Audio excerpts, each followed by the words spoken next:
delicious plastic player is Stories Untold, which has been recommended to me, and I know absolutely nothing about, but I'm excited to learn. Let's give a quick check to the options. Yes, please. I love them words. Vibration. That's a little inappropriate. We barely know one another. Sure. Alright, so we have 4 episodes, beginning with The House Abandoned. Howdy, howdy indeed. Hello there. It's so nice to see you. I hope that my audio is cooperating. My video is currently being taken up by what appears to be a semi-mandatory keyboard slot for this particular experience. I'm sure we'll see why in a moment. So hi, I'm waving at you, but you can't see me. Picture it in your mind's eye and make me a little more handsome than is the case in reality.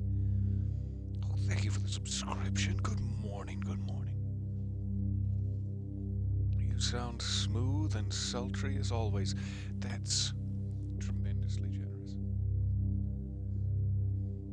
Hopefully it will get smoother and sultrier as I actually open my eyelids. I think that has something to do with it. Eyelids tie right into the vocal cords somehow. Alright. Here we go. Let's get into it. Episode 1. The House Abandoned. Play. I should have read the blurb. I was too excited. Look around, go, and open commands are your friends. Use them often.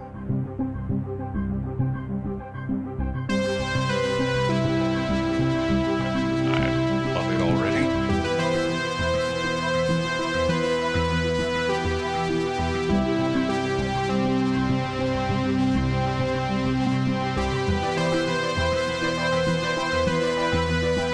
Microfiche reader. A game that has a microfiche reader. Top tier.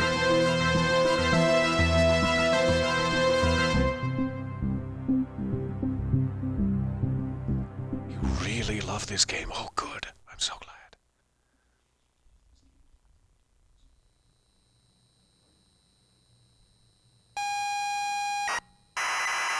Eh.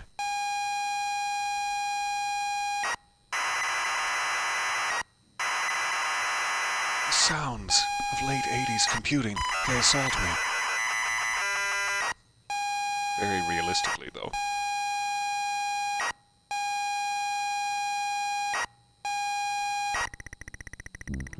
Whew, we're past it. I'd like to gently apologize to your ears. Perhaps with soft, consensual smooches. I really love this game, and Atticus said, I really love this Peter. Well, thank you. I don't know what to say. I'm all blushy. Alright. The house abandoned by no code. You pull up to the driveway of the family holiday home and park the car. It's dark, but it's as idyllic as you remember from all that time ago. You remember being told to look in the glove box before going in. By whom? Is it a rental? Who told us this? It's good to be back. Alright, I have limited control over my neck, but as you can see from the bottom corners of the screen, it is somewhat flexible. I appear to have been in perhaps a whiplash incident.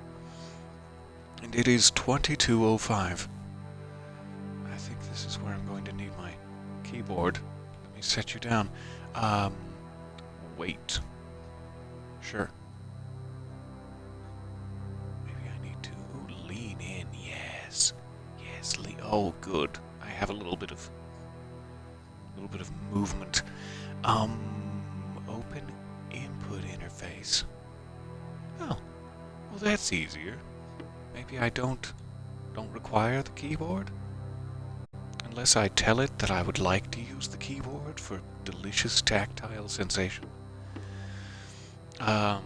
Look at my butt. That's not an option, darn it. Look around. It's a nice, clean car. Not much to see, but there is a glove box. Hint, hint.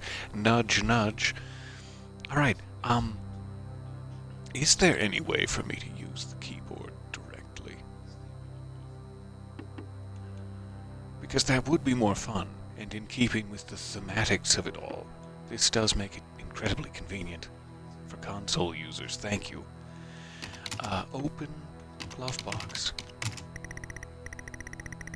Inside is a key and a handwritten note from Dad. You take both. Read. Note. The note is from your dad. It's apparently a title. It reads, "Hi, son. Hope you enjoy your break. Sorry. What? That wasn't enough time to read the note from Dad. Go back." I mean, sure, if I hadn't been hamming it up, we could have gotten through it, but it was a very quick note from Dad. Read note. "Hi, son. Hope you enjoy your break. You'll need to fire up the generator around back to get power and lights on. Also, found something in the attic for you. It's in your room. Enjoy." Okay. Thanks, Dad.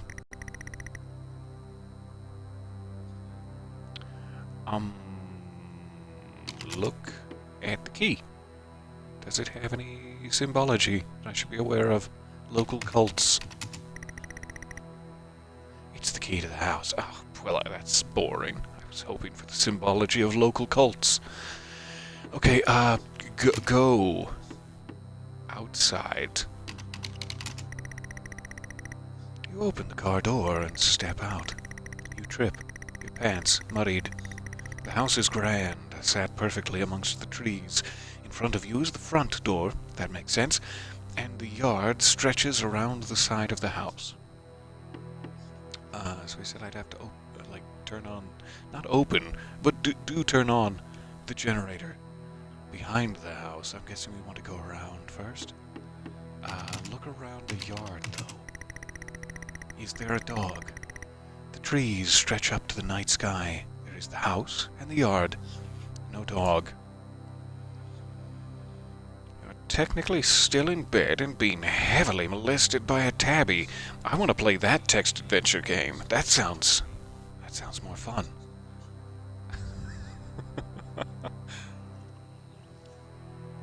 On the subject of text adventure games, what a pleasure. It has been years since I've engaged in this sort of experience. Not being molested by a tabby, but you know. So go around the house. Does that count? Go yard. Go yard. Go to the yard. You take a walk around to the yard. The yard has been well maintained. You spent a lot of time here with your family on holiday trips. Good memories. Okay, look around the yard. You see a generator on the back wall of the house. Go, generator. You are standing next to the generator. Use generator. You switch the generator on and it whirs to life. The house is still dark. It's not a very effective generator. Go around again. You walk back around to the front of the house. The house is grand. We've read this already, but oh god, it's grand. Go house. Go house. The door appears to be locked. You'll need to use a key. Well, I just so happen to have a key to use. Use key. You insert the key and turn. The door lock clicks open. Go house. You step inside the front door. You enter the house to the hallway. It's dark and you can't see anything. My God, where am I? You feel a light switch next to the door, however. Use. Switch. Twizzle, twizzle. Twizzle, twizzle. You flick the switch and the lights come on. The hallway is now brightly lit. There is access to the kitchen and living room here, as well as a set of stairs going up. I am peckish. Go kitchen. You walk into the kitchen. The kitchen is tidy and well kept. There's a door to a utility room, but otherwise it's just a kitchen. Yeah, I know it's just a kitchen. Go fridge. Go fridge. Oh, come on. I better check the utility room for intruders. The utility room door is locked. You have no idea where the key could be. Check the fridge, just in case. Also, perhaps some canapes. Okay, read fridge magnets. No? Not a thing? Look at child's amateurish drawings. Go back to the hallway. You go back out to the hallway. There was a living room too, right? Let's check in there.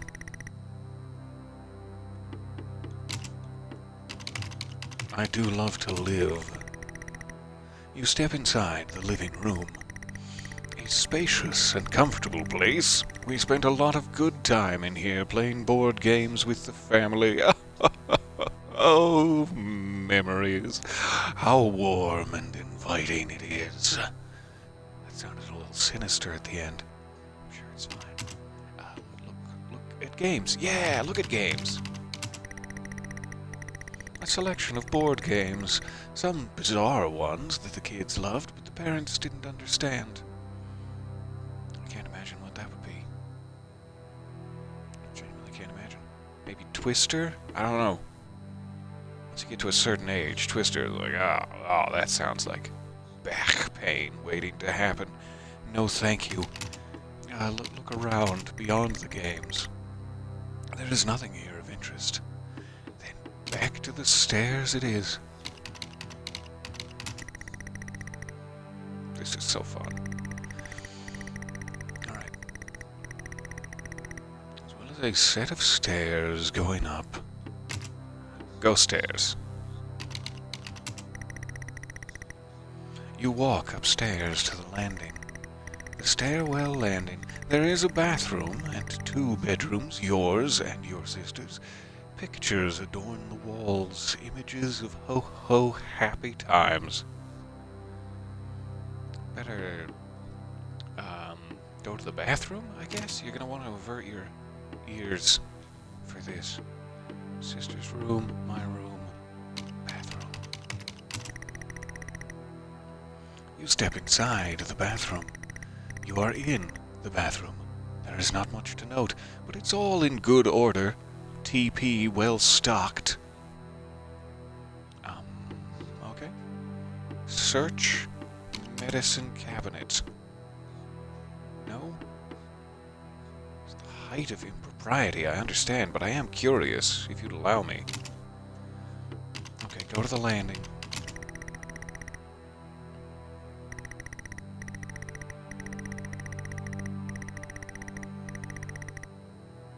I don't think you should come back home after many years away and immediately barge into your sister's room with your muddy boots. That sounds rude, so I'm gonna go to my room. You walk into your old room. Your old bedroom. So many good memories in here, but the less said about that, the better, and it's been preserved so well. On the desk is a gift-wrapped box. Look at gift. Right in the mouth. A large gift-wrapped present. The tag says, your name. Does it actually say, like, my name, or does it just say your name? And I have no idea who the gift is for. And yet, selfishly, I open it. You unwrap the top. You unwrap the gift excitedly. You can't believe it. Dad has found your old computer.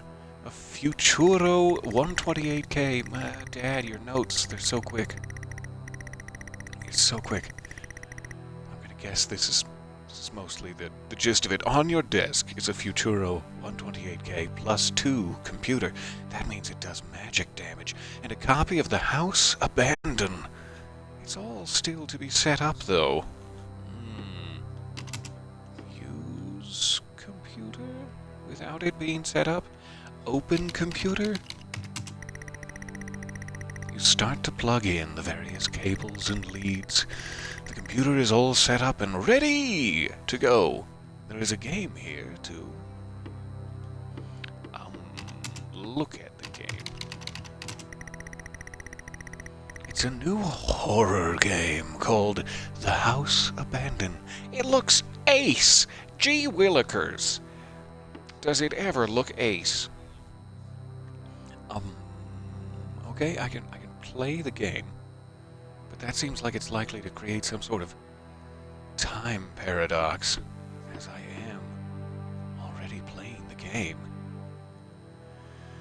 Am I missing anything before we play? I did not go pee-pees, as I was so hoping to do in the bathroom, nor could I rummage through the medicine cabinet. Feeling a little limited in my actions. But that's just how I feel in the bathroom sometimes. I did read the note, right? Make sure I read the note. Yes, because it was quick. The note is from your dad. Okay, good. I think we're ready to play the game, then. And he found this computer in the attic. Does he remember purchasing it? Did this computer get placed here as a sort of sting operation by demons? I'd like to know before I begin.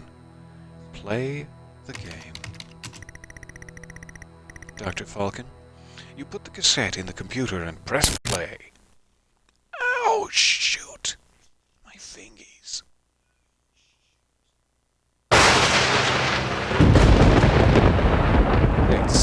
That's fine.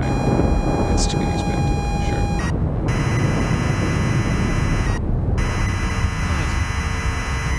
Black bars over the children's eyes. Perhaps now.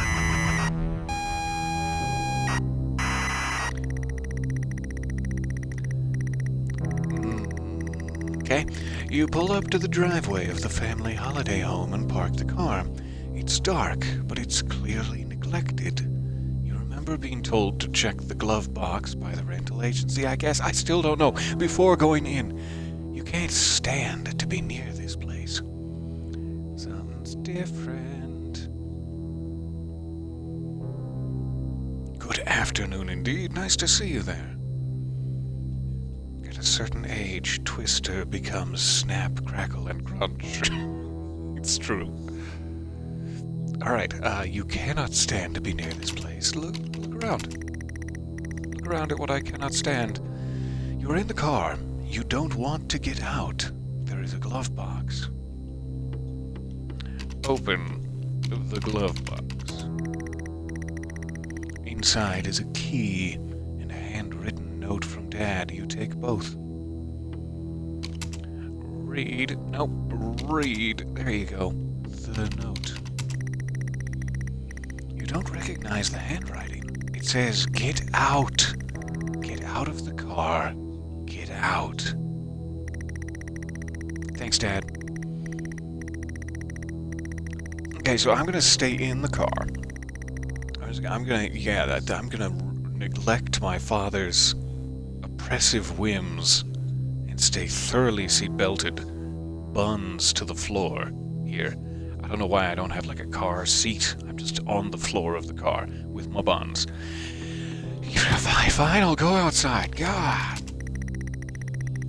You force the warped car door open and fall out. The house looks abandoned. There is a yard to the side, wood creaks in the wind, and all happy memories are gone from this place. There is no love here. I like it. So see that the alarm clock above has been reset due to our power outage. Lovely touch. This is exactly like a night at my cabin when I used to have a 486 IBM PC there. Do you need a hug? Because of the scary cabin experience? If it was exactly like this, I'm so sorry. Black bars over the children's eyes. Notes from father that are in a strange, illegible handwriting, giving me oppressive commands. I'm here to hug you, if need be. Alright, go around to the generator? Is the generator still necessary in Creepy Land? Go yard. You step through the debris to the backyard. The grass is overgrown and weeds crawl up the side of the house. It's not a nice place to be. You clutch the note, needing to look around. Why have you mentioned the note again? Just in case I didn't read it in the car, or is it changed? The note now reads... Well,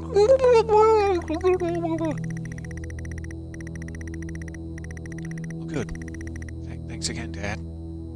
I always appreciated your little pep talks. That warms my cockles.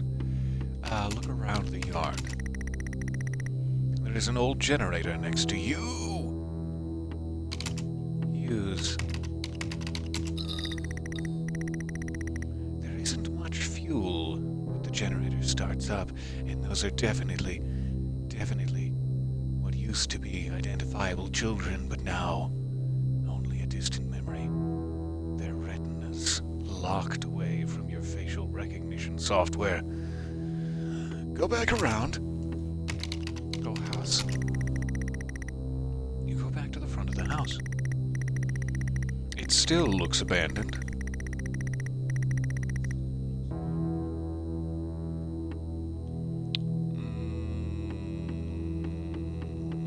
Open house? I guess use key is what I'm looking for. That's the way to say it. Use key. You unlock the door. The click of the lock hurts to hear. Must have been very loud. Go house. You reluctantly step inside the front door. What was that noise? Pitch black. Your senses are punished more by the smell, stale air and damp. This could not be less inviting. The note burns in your hands. You feel compelled to read it over and over, and I will do so, following my compulsions. It's too dark to read, but it feels weird to the touch. Well, stop touching it. I asked you to read the note. What in the hell did you interpret that as? Alright, look, is there a switch around? Fumbling around the wet walls. Ugh. You find a light switch. Use the switch. Probably an electrocution hazard, but afraid of what you might see, you flick the light switch. The lights flicker on and off. The walls are falling apart after years of neglect. Oh no! Use the alarm clock, for goodness sake. Stop, yeah, I would love to stop. Well,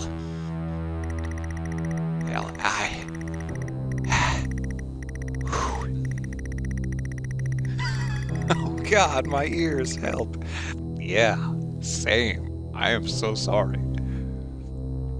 I shouldn't have used the alarm clock first. I should have gone right to stop. Okay, you are still in the hallway. The noise has stopped, but you feel a presence. Stop touching it. Someone is in the house. They should not be here. There is a kitchen and a living room adjacent and stairs leading up. The note feels disgusting in your hands. Not just wet now, but fully disgusting. Read that sexy note. I can't read the note. It's bleeding.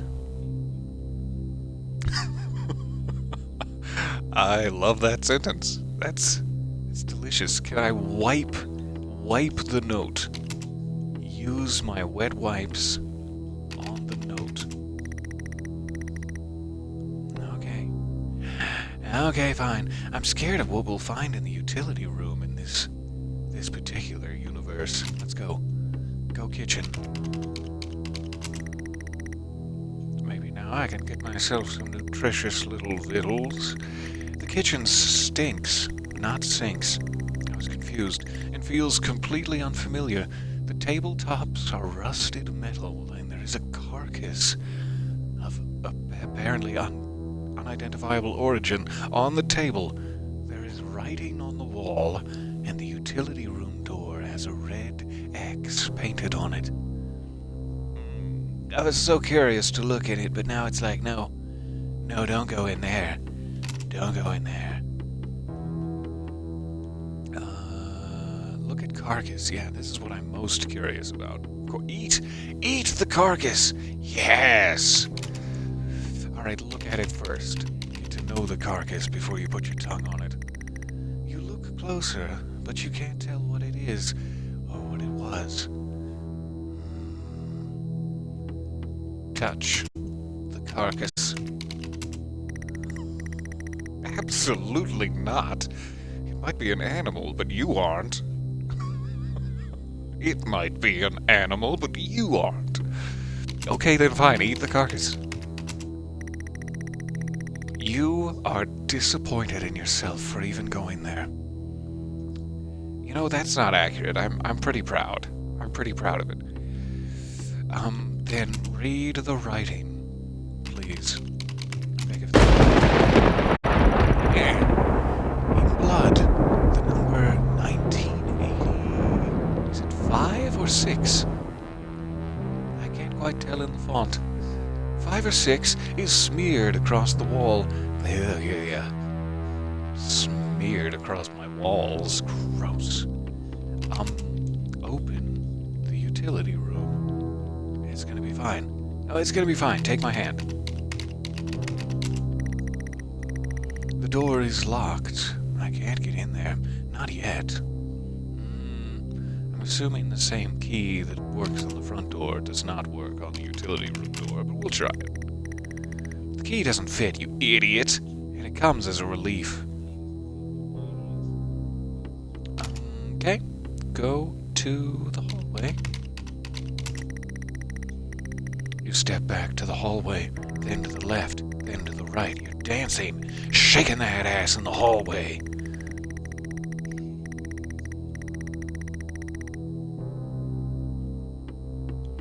Go living room. You enter the living room. The living room, although hardly an appropriate term, the furniture is threadbare and worn. The note is fixed in your mind. Dread fills the pit of your stomach. This is not a nice place. How many times do I have to tell you? Read the note now. Has it stopped bleeding? The note, always changing, now reads, "Get through this. I don't care if you want to or not."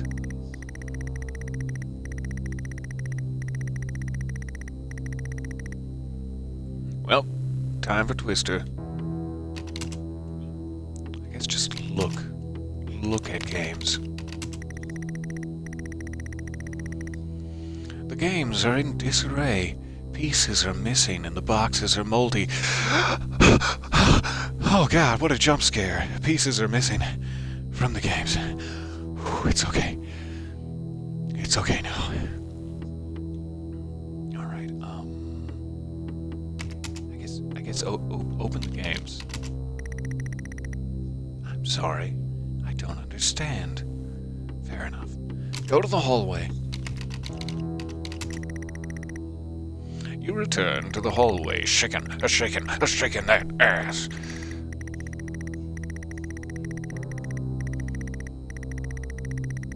Should probably stop shaking my ass if there's like some presence in the home that should not be here with me. Go upstairs? Yeah, go upstairs. You head up the stairs. They creak. What's that? What's that sound? Am I in the home? Am I using the computer? Oh God. Answer the phone. Hear him. Answer the phone. It hurts and you taste iron. Voices spill out of the phone into the room. Whoever is in there should not be there. You need to hang up the phone. I do. Whoever you consider the worst. I like the gentle breathing. Stay on the phone. That's nice. The phone. I star 69 it. You can't hear yourself think. It's too much.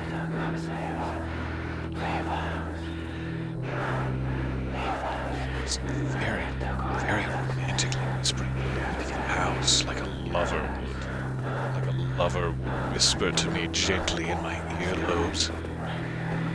I'm gonna have to hang up lest I get too aroused. Relief. Aw, man, I wet myself. Same, but differ. And the landing has access to your sister's room. There were never such devoted, and the bathroom. Pictures are all over the wall, but something is different about them. Look, pictures. The pictures are of your family. The eyes have been scored out on all.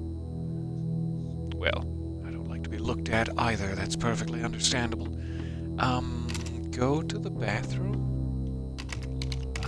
I already relieved myself when I hung up the phone, but the bathroom feels disgusting. Stop touching it. Every surface is covered in a layer of oily grime. The sink is a haven for all kinds of bugs. Well, there is some good news. We've set up a sort of wildlife sanctuary in the sink. Eat the bugs. No, touch the bugs. Really? First the carcass and now this? Okay, look at the sink. Tell me more about this wildlife sanctuary. It's disgusting. Grime and dead bugs. The taps won't budge. Well, yeah, they're filled with bugs, so that's how it was designed. Anything else? A broken mirror hangs above the dirty sink. Taps rusted in position. Not that kind of taps. Sorry, I got excited. Use the sink mirror. Use the mirror. You can't bear to look at yourself. Well, that's a little too close to home. Use the sink. You are not able to do that. Did I not mention the bugs? The mirror? I mean, that sounds like a thing you could do in a horror movie. I'm sorry, I don't understand. Well, you need to watch more horror movies then. Read my note, just in case. The note is impossible to read due to the black oil that now covers it. Sticky. Alright, now, in this alternate nightmare universe, I will absolutely violate my sister's privacy and go to her room because I love these dark descriptions.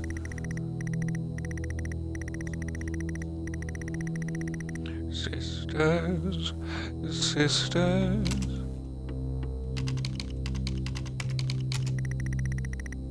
Jennifer's room is boarded up.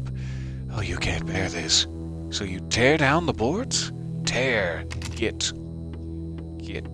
the pictures? Why do I have a new option to get? What in Jennifer's room? Can I twiddle with my little fingers? Does she have a collection of international pins? The Eiffel Tower and such? What an Eiffel. Look around. Oh, it's boarded up, so I'm still in the hallway. Sure. pictures then. Get them. You attempt to pull a photo out of a frame, but it tears and crumbles as you do. Oh, no, it tears and crumbles as you do. I see. I was worried that I was tearing dust. Okay, go to my room, where it's safe, where I'm safe, right? You promise? The door is bolted shut with a 4-digit combination lock.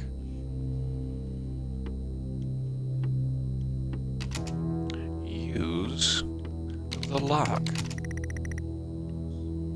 You grab it, like a lover would, right in the earlobes.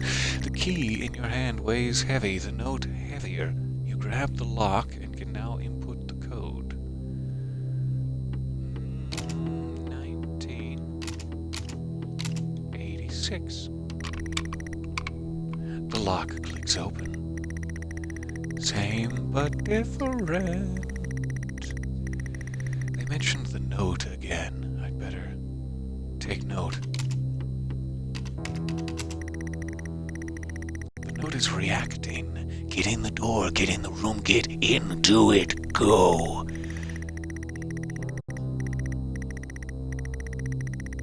Very demanding note. Hey, what game is this? It is called Stories Untold. This is the first of 4 episodes. If you'll pardon my sippage. They also mentioned that the key is getting heavier. Why?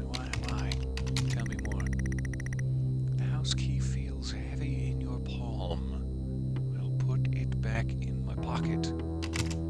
Use the key to pick my nose. You're already in the house, you idiot. What would be the point in that? Fair enough. Go to my room. Skip to my loo. The door is closed. Okay, sorry. There's a sequential process. It's very important. Open the door to my room. You're not able to do that. Okay. Do I have to, remove the lock? We unlocked it, I thought. Open lock. You grab the lock. It's rusted. It's not been used in years. The key in your hand weighs heavy. Input the code, which we did. And then what did I fail to do after this step? The lock clicks open. Maybe when I went to read the note, it just relocked itself? It's a sentient lock, I guess? You are not able to do that. Okay.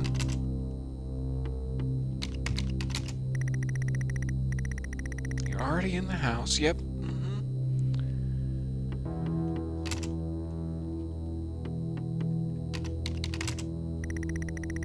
Did I break it? Did I...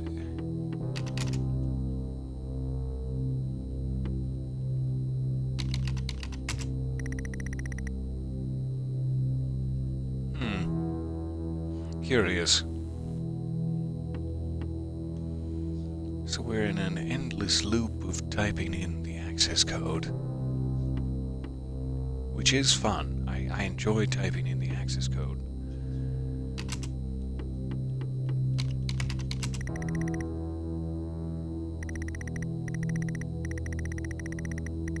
Maybe I need some oil. Rub the note on the lock.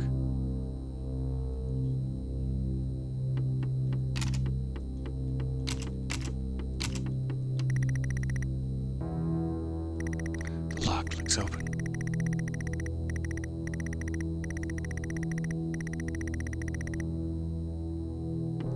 I don't know if there is an option to, combine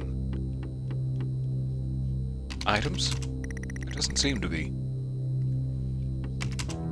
Use note. The note is reacting. Yeah, I sure am trying, note. I hope you understand.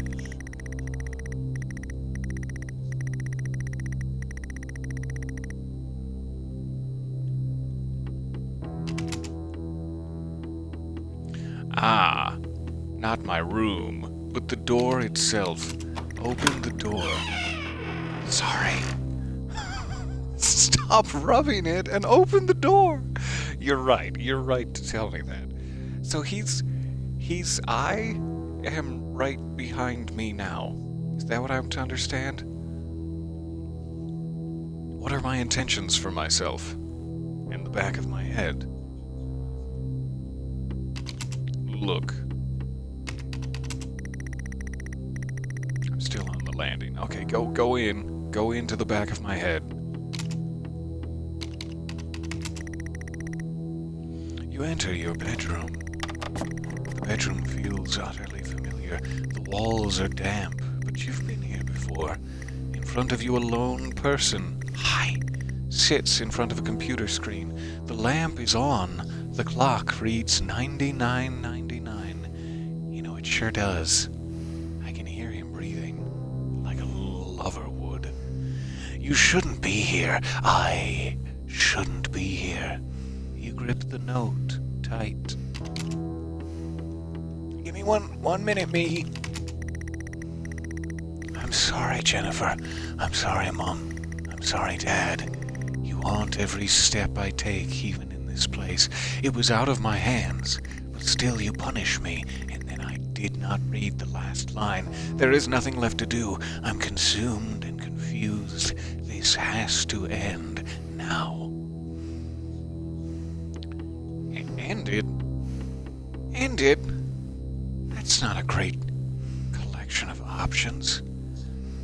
Okay, I'll end it. You are pathetic. It was all your fault. Say it. No, it wasn't me. Was it, though? I have no idea what my villainous backstory is. No. Oh, please stop. Okay? I didn't stop. I didn't do it. You wanted me to, but I didn't. I just kept saying no. It was all my fault. Say it. Okay, fine. If you're gonna shout at me, it was all my fault. Finally.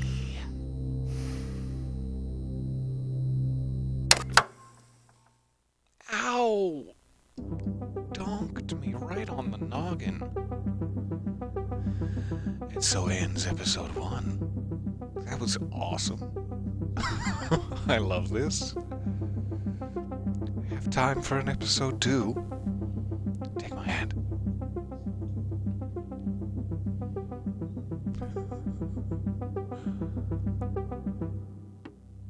The lab conduct. The lab conduct? We'll see. A scientist is asked to perform a series of tests on a strange artifact within a rundown lab. Why is the lab run down? That's like the first rule of science. Don't let your lab.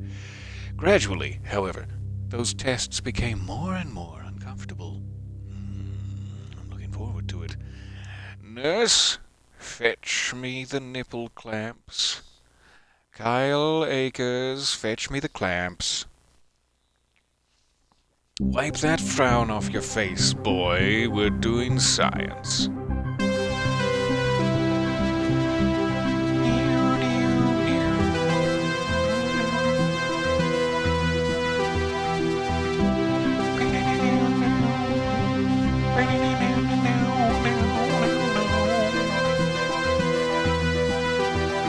I'm having a blast. There is no running in the lab. What if I want to run the lab? What if Kyle Akers is destined to run the lab?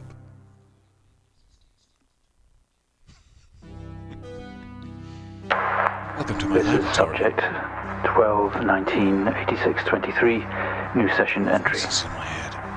We have myself, Dr. Alexander leading, assisted by Dr. Williams, and in the lab itself, our volunteer, Mr. Asian. We have artifact 23 in the chamber, recovered from crash site B. At the moment it appears inert, showing no signs of activity. Mr. Agent, instructions for each stage will come through to your terminal, and we need you to follow them exactly. Now, some of this may be unfamiliar, so always reference the manual on your terminal for guides on calibration and procedure. Once you've calibrated equipment to match our brief, the green light will flash, allowing you to trigger the experiment. One last thing. Ensure that any equipment non-essential to the current experiment is switched off. You cannot proceed until your calibration matches ours. When you're ready, let's bring this back. Let's back it on up. Back it up, back it up. Shaking that ass in the lab. Everywhere I go, I can't seem to stop. So I can lean in, which is not tremendously helpful, to see that small, low-resolution tile and nothing else. But thank you. I can switch to the other tabs. I can press number keys. Move to experiment. Boop. Welcome to the experiment. Alright. I probably shouldn't immediately throw this lever, but that's what I want to do. Press the big green button, immediately throw the lever. No, fine, we'll read the manual first. Gotta be scientific about this. Alright, manual.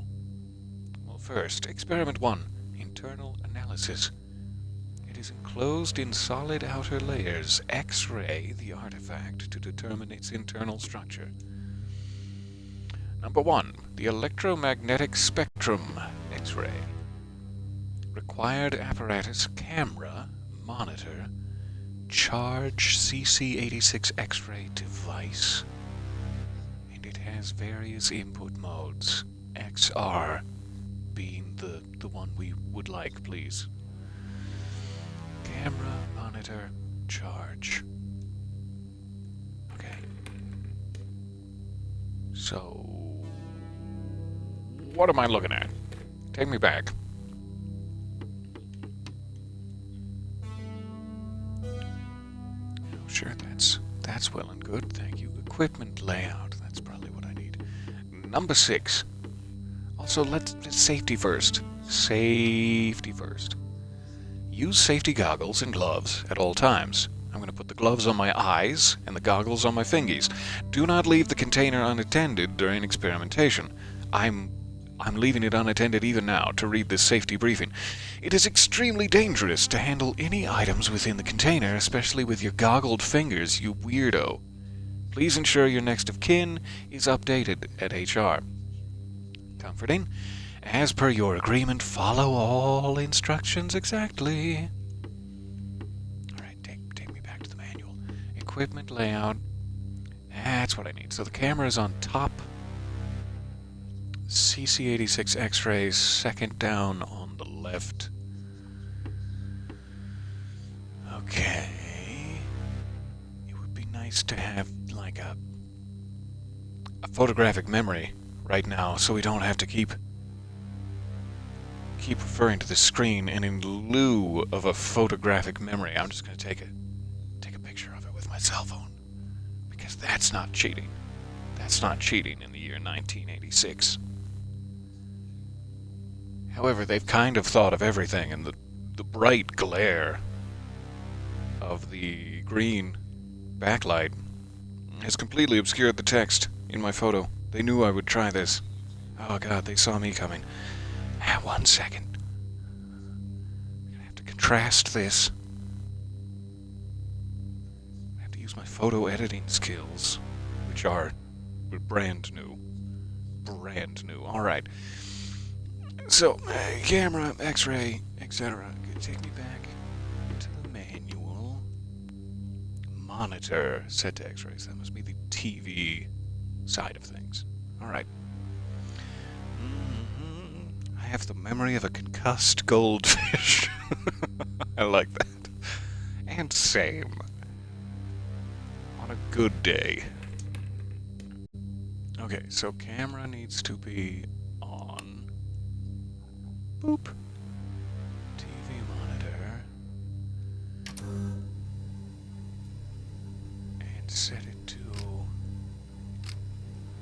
XR. And then the CC86 flip.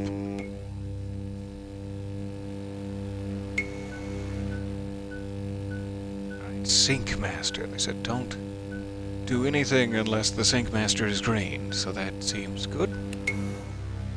Boop. Okay, good work. The X-ray is coming through now. There's no visible damage to the surrounding organic material, and no signs of activity either. All output is flatlined.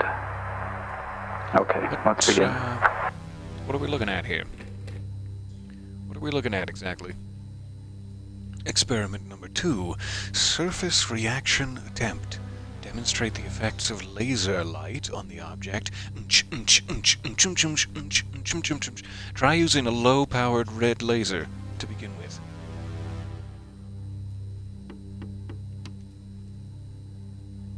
Concentrated light.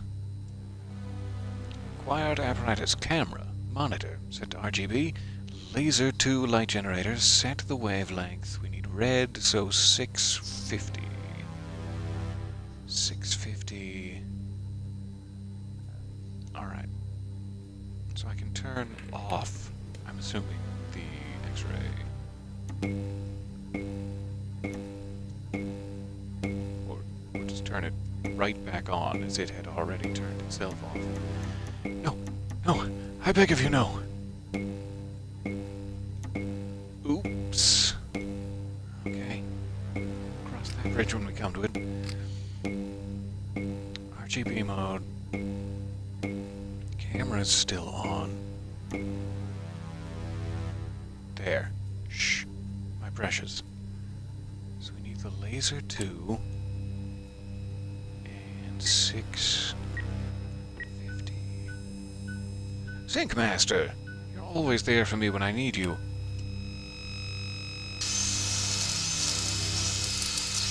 Oh, what are we blasting? No reaction from first stage. Let's try a higher frequency.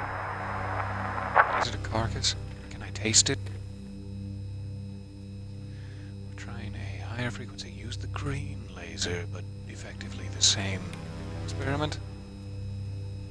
I did not look up what the green laser is. Let's go.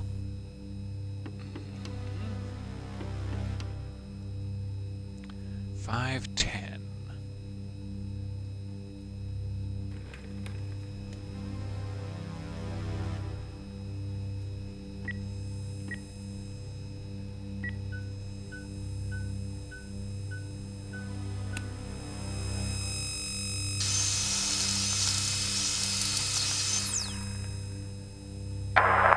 Okay, we have a reaction of some sort here, a weak signal.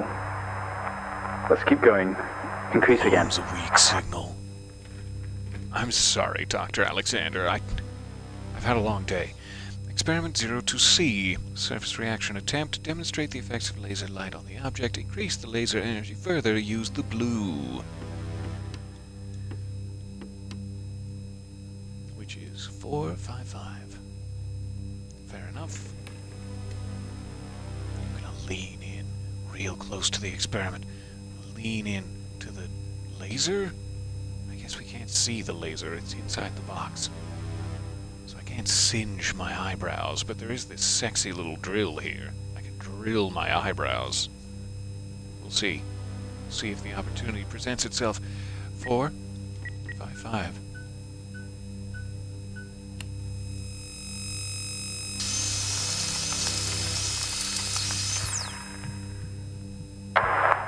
Well, would you look at that?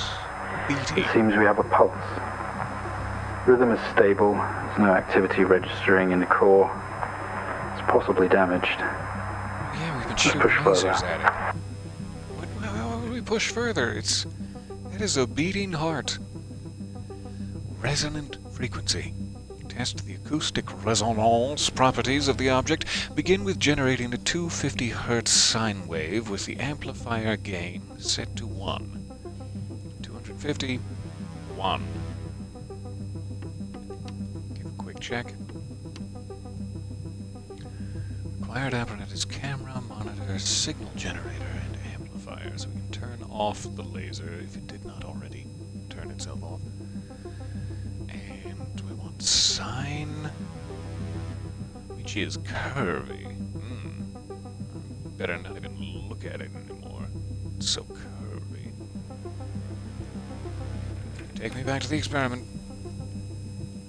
Get out of here, laser. So I'm guessing this is the signal generator.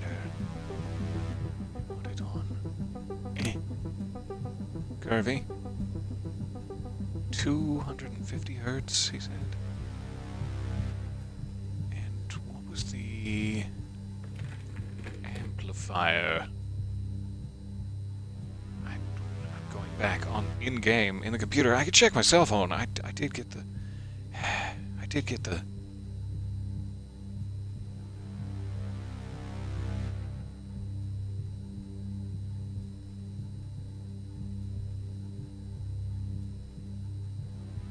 Alright, amp is right next to the signal generator. This one.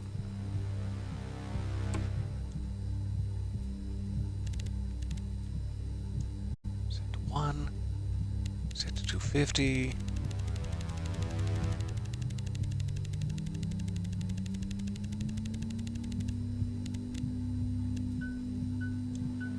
Sync Master, stop flirting with me.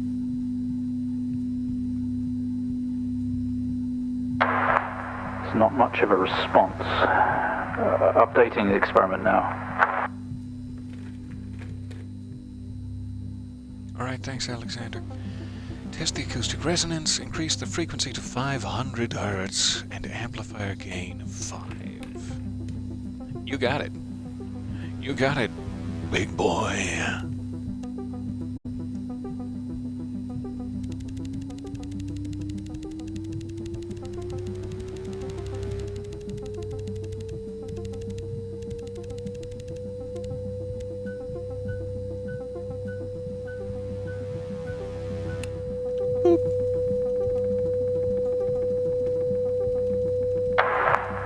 Seeing some fluctuations in activity. Should we increase? Is there a risk of damage? There's risk of damage to What my about ears if you make me go any okay. higher in frequency, yes. Okay, we're going to push further. I'm running out of time. Let's switch around. Oh, we'll just on the fly switch it around because we're running out of time. That sounds safe. That sounds safe. Alright, switch to square wave, maintain 500 hertz, gain of 5. Should just be one change.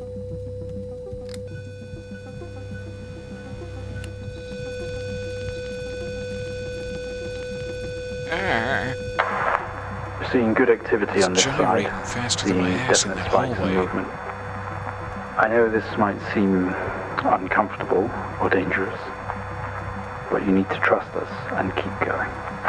I'm sure I do, Dr. Alexander. I'm sure I do just need to trust you blindly. Maintain the gain, square waveform, bring the waveform frequency to 1000 hertz. That's gonna be damaging for the ears of my listeners. So, I hope we have insurance. And I'd like to apologize for what's about to happen.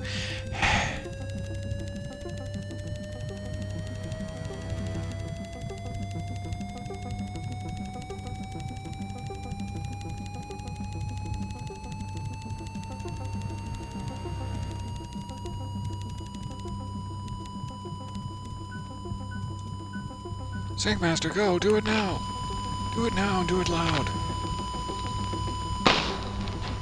Oh, my ass in the hallway. It's everywhere now. Full activity registering. We did it. Oh, I was so Can wet. you hear us?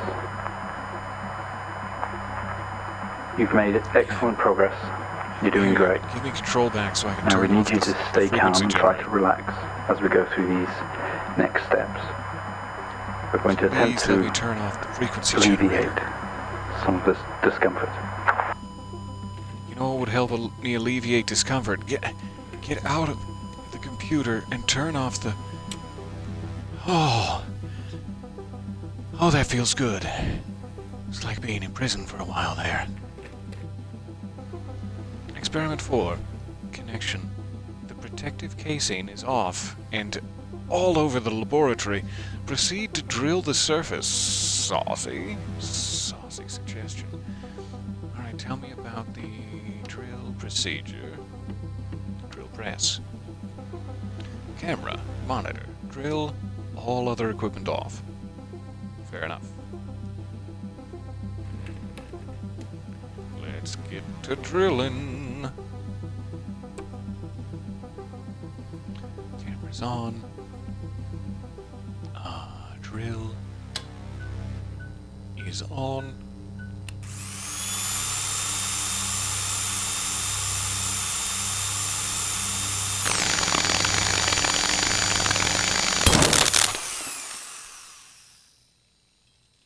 I broke it. How do you feel? Broke the experiment. I guess Don't guilty. be scared. We have the situation under control. Take a few moments, and when you're ready, we'll continue. Okay. Oh God. What am I? I'm ready to continue. Make contact with the artifact. Open the test chamber. Okay. I'm sorry I blew up your heart. Please don't Stay zap calm. me. You're doing fine. Don't be afraid. It's easy for you to say, Dr. Alexander. I'm sorry to have to do this, but we have to know. Here with your nips in the firing line. I know how difficult this must be, but you can do this. It's time to remember. Remember what? What am I remembering? No, I want out. Dr. Alexander. My safe word is bodega. I'd like you to rescue me from this. Pretty please. Ah, my brain. I think it kissed me. Don't try to speak. Get into it. Stay I'm calm. bleeding now, but that's fine. That happens after a kiss sometimes. You're a proxy now. You have a connection to the entity's inner core. Sounds into it. It's like a conscious black box. It can show you its memories. Look into it. The visions will translate onto the screen to be something that you can understand, that you can play out. Okay. I'll just go ahead and kiss it again. Then you'll sit there behind the protective glass and watch. You perverts.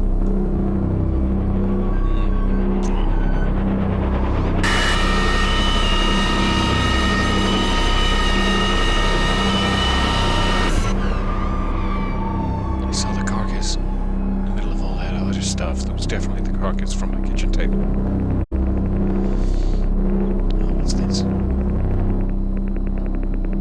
Memory retrace. You wake up in the quiet. Remarkable. You can navigate its memories. Use the computer. Work your way through. Struggling against gravity, you force yourself up. Impact into the planet's surface has torn a hole right through your ass. In the ship hull, poisonous atmosphere spills into your craft. You are in grave danger. You have to get out of here. Okay. Look around.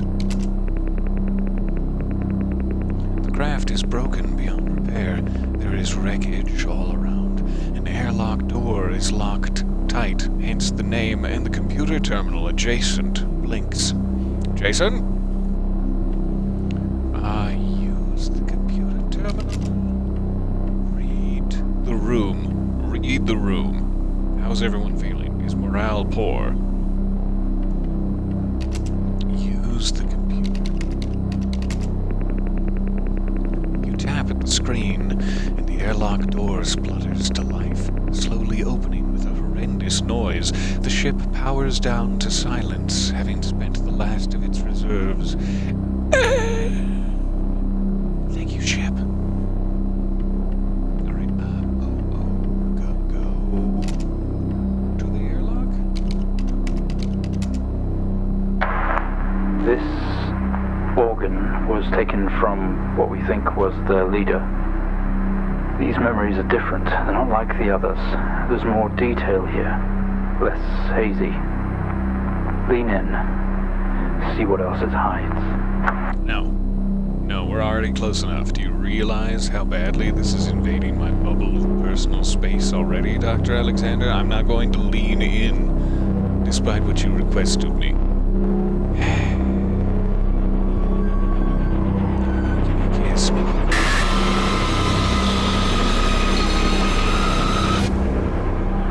There's an astronaut with a small kitchen knife. That's all I saw.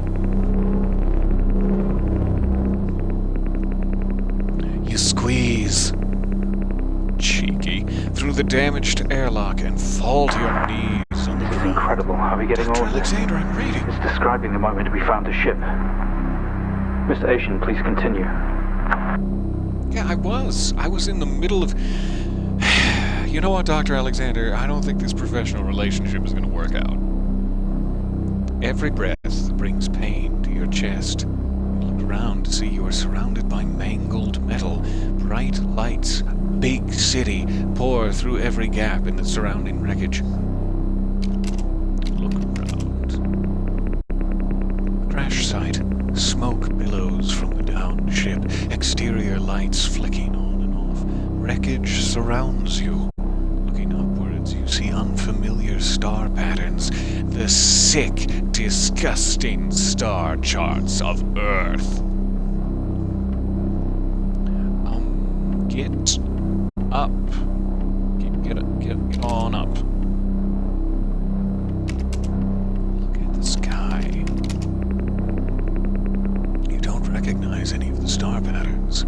As we mentioned previously, look at the lights. The lights are blinding. Yes, they really are right now. You can make out silhouettes, but you will need to move some of the surrounding wreckage for a better view. Aha! Use wreckage. With every ounce of your remaining strength, you move away enough of the wreckage for you to carefully crawl through, squeezing. The lights that surround you now attack your senses. Ah! Look at the lights. Now that I'm past the wreckage? Sure. You squint at the light, trying to shield your visor lens at the same time. It is a circle of artificial lights set up around you to illuminate the crash site in the darkness. Behind them, an army of people, literally, all staring. One figure steps out, a silhouette, and walks toward you. Is it Slender? Roll for... How creeped out do I have to be by this silhouette? Read the silhouette. Okay, fine. Look at the figure. The silhouette is bipedal and bulky. Some sort of mask covers its face. It beckons you to approach, but your legs, they're broken. It was rude of it to beckon. Okay, fine. Go to the figure. Your heart rate is elevated, but you're doing well. For what it's worth, very few of our test subjects ever make it this far. You should be proud of yourself. What?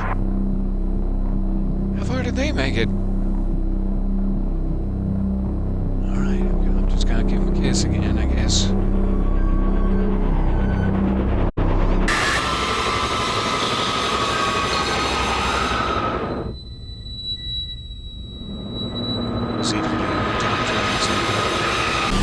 Were you the slender silhouette out on the moors?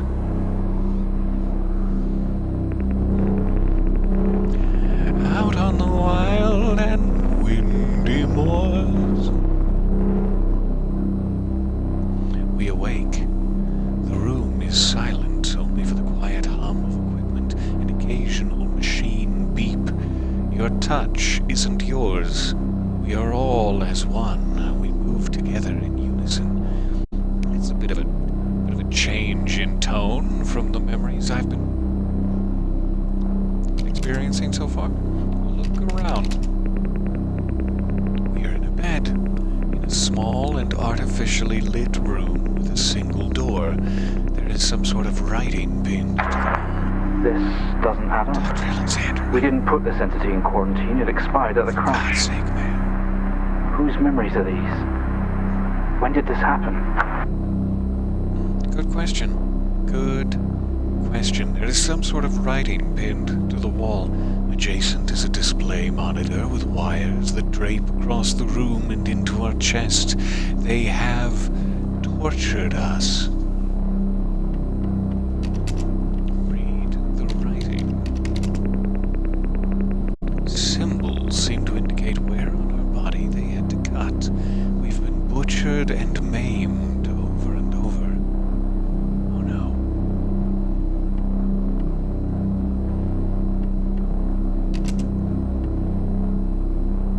Rip the wires out. Start ripping wires. We're gonna get out of here, you and me.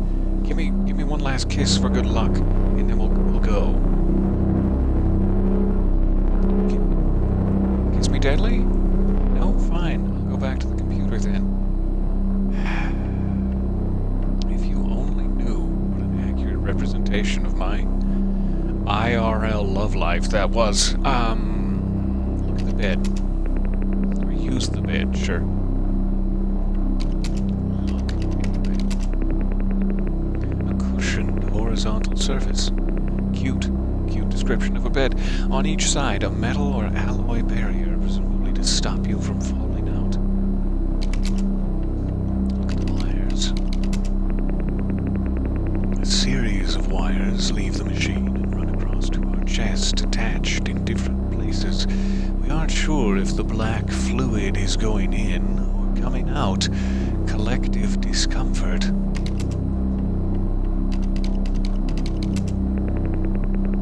The screen didn't give anything away. Flashing symbols and what could be numbers in rhythm.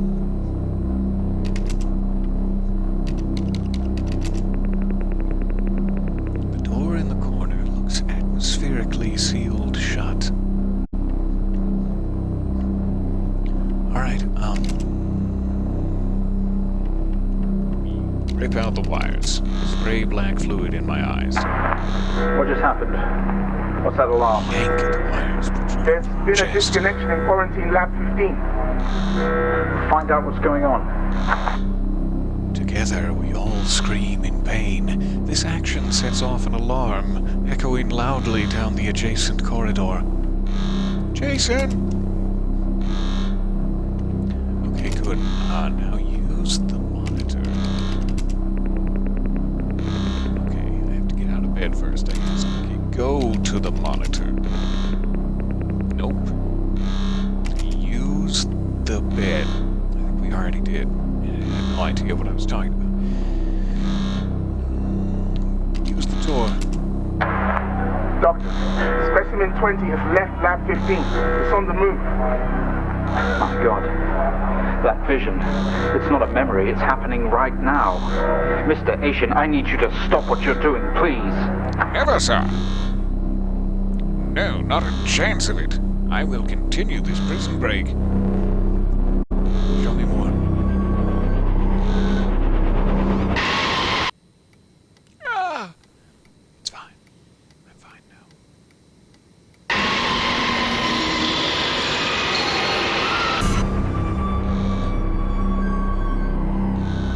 What are you showing me, Orb? Why was that woman wearing a fashionable hoodie? Tell me. Spill your secrets. Through the door, we find ourselves in an empty room with a device on the table. It looks familiar. I don't know how it works, but this host does. The door closes behind us and a lock clamps shut. I really wanted to say a lonk. We are alone / together.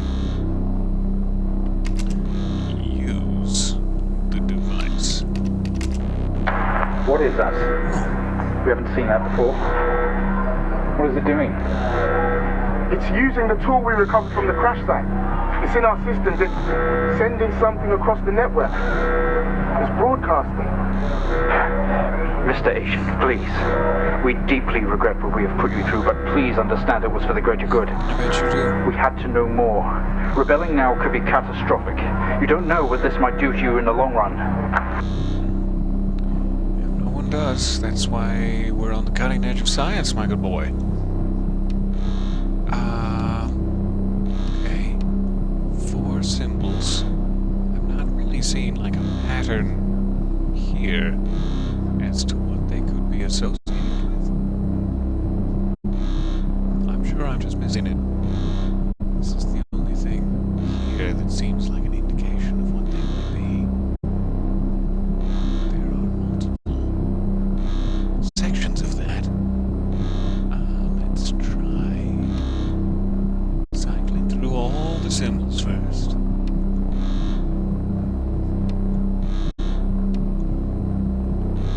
Necessarily seem to match what I'm looking at. I'm sure this must be an indication of the answer. I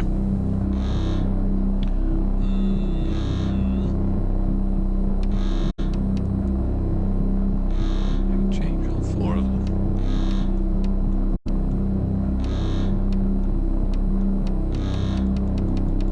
They're not like the same symbols. The ones on the right cannot be found on the left, and vice versa. What is the indication of when it should be set at? Do you have proof of me? Oh, yes, you do. Okay, well, that's a bit of an epilepsy warning, but thank you for the answer. Okay. Just pick any one symbol I can recognize.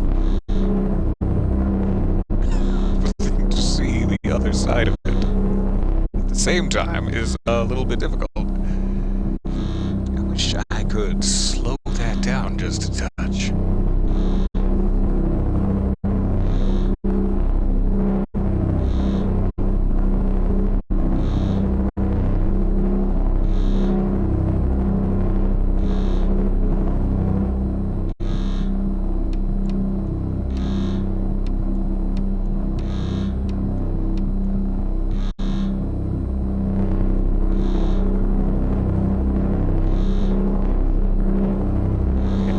That's right. Get this little leg. Sort of a swoopy, angular situation. Maybe that. Or maybe this. They're all very, very angular. I'm guessing it's one of these two. Look.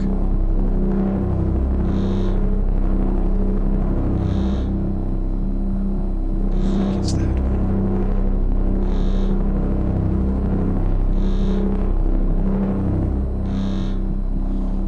So then there's this like 7 with a boombox.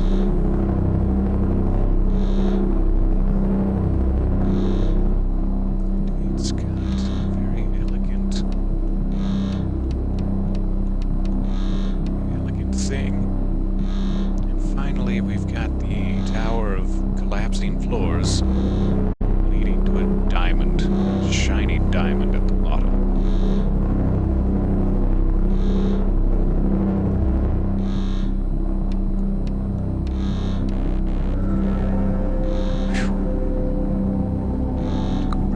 Sequence because I felt like I'd gone blind. Yeah, that seems seems fair. That is not easy to concentrate on. They're converging. It's over. And I do apologize to your eyeballs. Condolences to your balls. Alright, you all want to kiss me now? I'm not really that type of girl. But okay.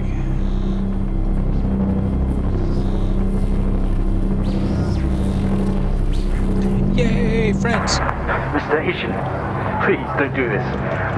We mean you We mean them no harm. Please, Just don't do something you'll regret. his gut Wait. pouch. And then drilled into his exoskeleton, so... One day, Mr. Asian, this will haunt you. Literally, when I go back to my childhood home, and it haunts me in the back of the head. Is that what you're saying? This is awesome. I really love the aesthetic of this. Are you in for an episode 3? Take my hand.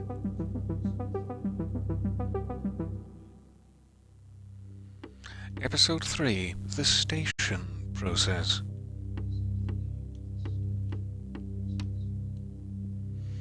A team of workers... Oh, give me one moment, so sorry.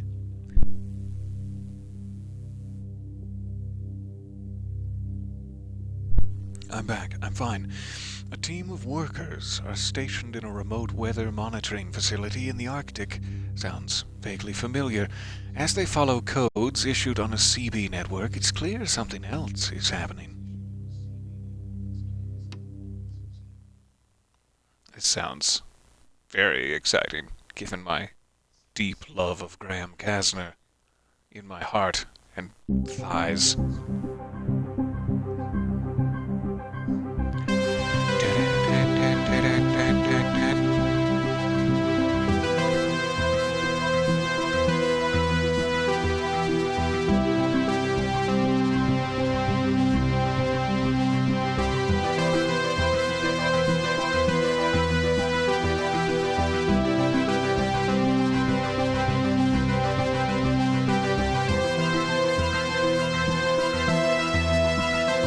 So, like, satisfying in a way that's, like, not quite nostalgia, but just love of this sort of analog devicery. Station 3, do you read me? Give me a sign, man. This storm is getting pretty wild. Yes, this is Station 3. Come on, 3, log in. Quit fucking around. Potty language will get you nowhere, sir. Well, I'm kidding. Keep it coming. Alright, enter passcode. I see we've got a post-it. I'm guessing that's not the passcode, but it does say login. 0303-1968. Okay.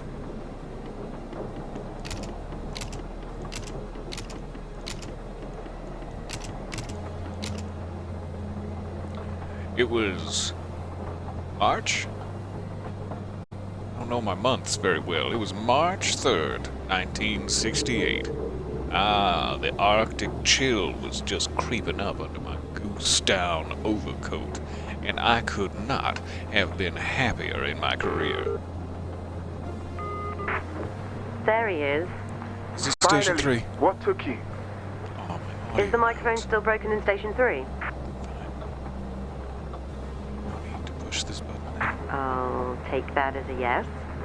Yeah, you can't reply. You should be able to hear you, though. Can see activity can. registering, so your voice is definitely going through. Oh, okay.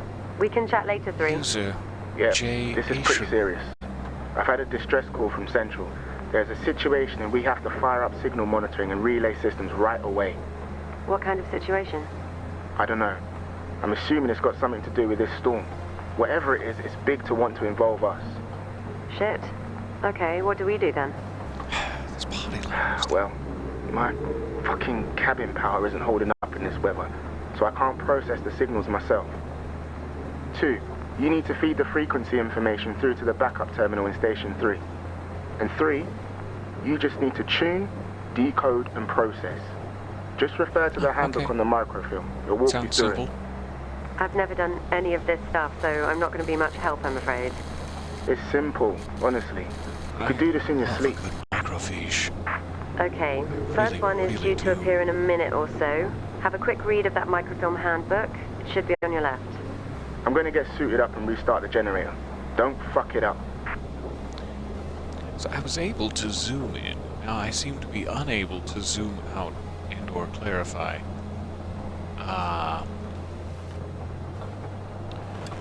I broke it. I broke the microfiche reader. Okay, 3, we're up. Do whatever it is you're supposed Stop to do. turning. It's like a re-entry simulator up in here. Okay, scroll to the handbook. Tell me. Eagle. Sigma. Abacus. Portfolio. A lovely word. Kansas. Mask. Ingenue. Canvas. Canvas. Depending. Whiskey. Landscape. Orange. Centaur. Jennifer. That can't be a coincidence. That can't be a coincidence. Focus. Focus in. Focus out. Focus in again. We're getting there. Receipt of this callback code, conversion operators must input the following command lines into the terminal, substituting any dynamic variable and execute.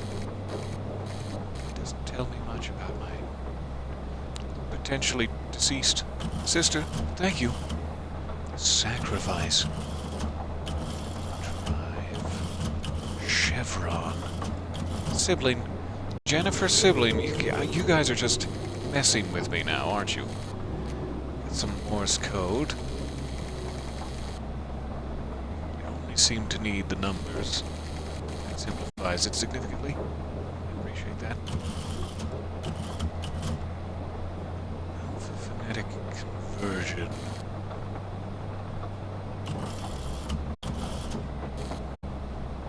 Code word generator. Generation. Even.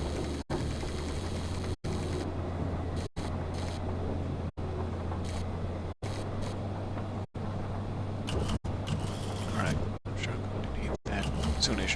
Everything else has been redacted. How dare you? Deeper, deeper. Opens to verbal command, speech or shout. None. Obeys command for movement. None. Does not tell me much. Alright. That seems to be the last of the fiche.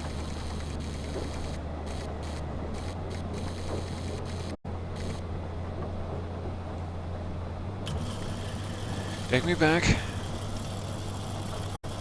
Swoosh, swoosh, swoosh, swoosh, swoosh.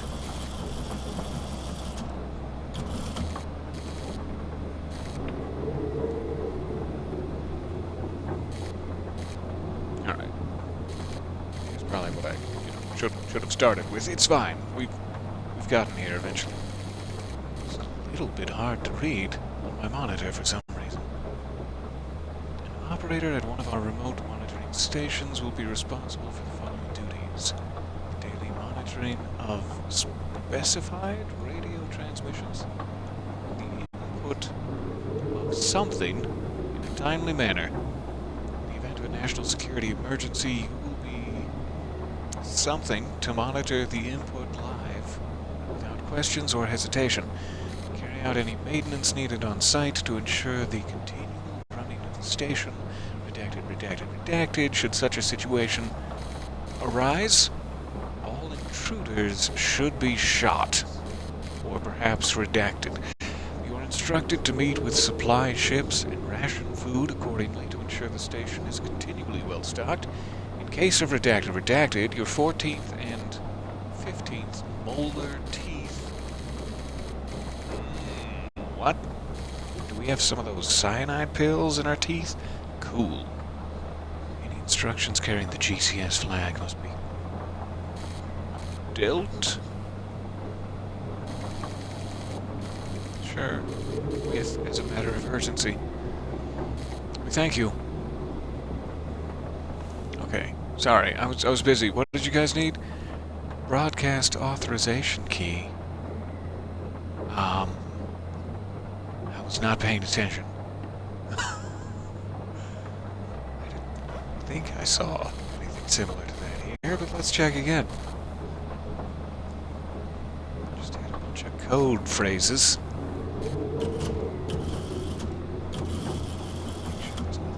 This way. Eyes only. Do not read this with your butt cheeks. I wasn't going to, but now that you forbid me. Kinda want to. Nothing there that immediately speaks radio transmission code. These all seem like system commands. So what else am I not seeing? Boop. I need to go to this frequency.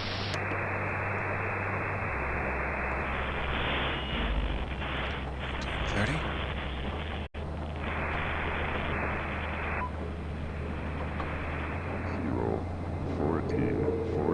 There it is. 13 0 14 14 9 3. 13 0 14 14 9 3. 13 This is 0 incredibly 14 cool. 14 9. Aha! 3. Code word abacus. That's interesting. I'll get back to you, radio. Thank you for your time. To the microfiche. Find me abacus. Run.exe all 202 out false execute. Okay.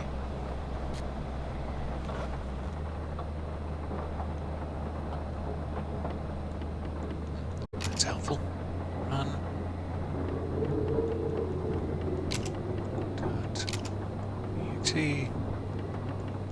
Line 2.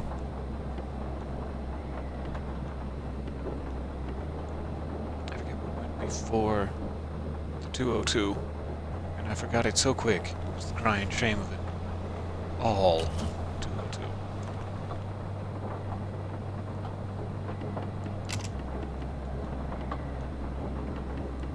Space. That's good.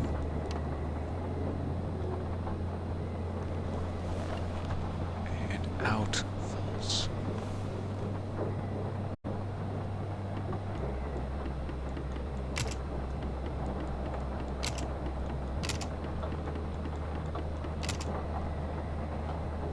Lovely.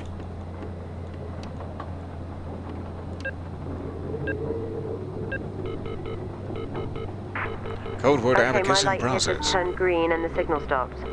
So I think you did it right. Thank you. Next one coming up in 30 seconds, apparently. Don't leave them hanging too long. I don't know what they're for, but I know we have to make them top priority or I'll get shit. Of course, don't worry, we'll keep on top of it. Want Okay, that to there it happen. is. Creepy sounding things, aren't they? All right.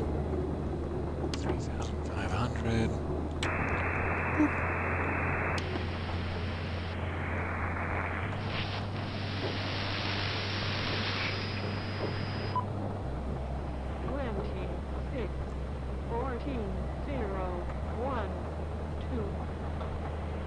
It's like an old turtle with a mustache. Perhaps some mutton chops. 26, 14. Aw, you cute little turtle. Get over here. 14, 0, 1, 2.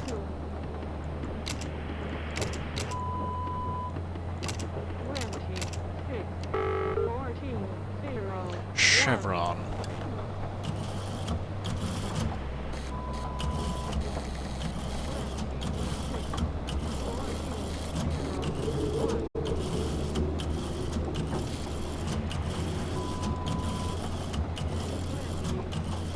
Might have been one of the ones I already went past, but we'll keep scrolling.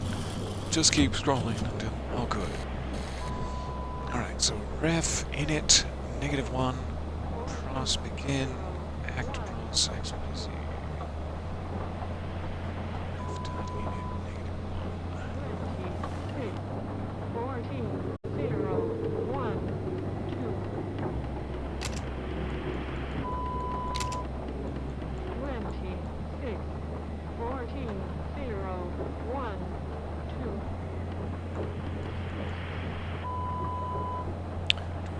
like a shift. Yeah, there we go. 14, 0, Shift 1, key. 2. 26, 14, 0, 1. Line number 2. Right back with you. Let's begin. 14, 0, 1, 2. 26, That's an 14, import 0, because I shift 1, keyed it. 2. Clear.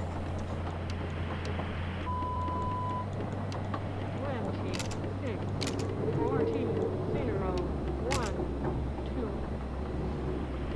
2. Right, this one particularly, I wish we could 26, get my keyboard to work. I don't know if it's just completely impossible on the console version. I have the keyboard. And this would be so much fun with that. 26, C'est la vie. 14, 0, 1. X plus X, Y, Z. 26, 14, 0, 1, 2. 26, 14, 0, 1, 2. 26, 14, Not 0, quite sure how to do that bracketed section without having access to such a thing. 0, 1. Data? 26, 14, 0, 1, 2. That just types in data. 26, Is there 0, 1. another keyboard I can access? Please. Please and thank you. 26, 14, 0, 1, 2. Or is it like the XYZ is a 26, code I need to type in? 0, That's just an example. 2. Let me check.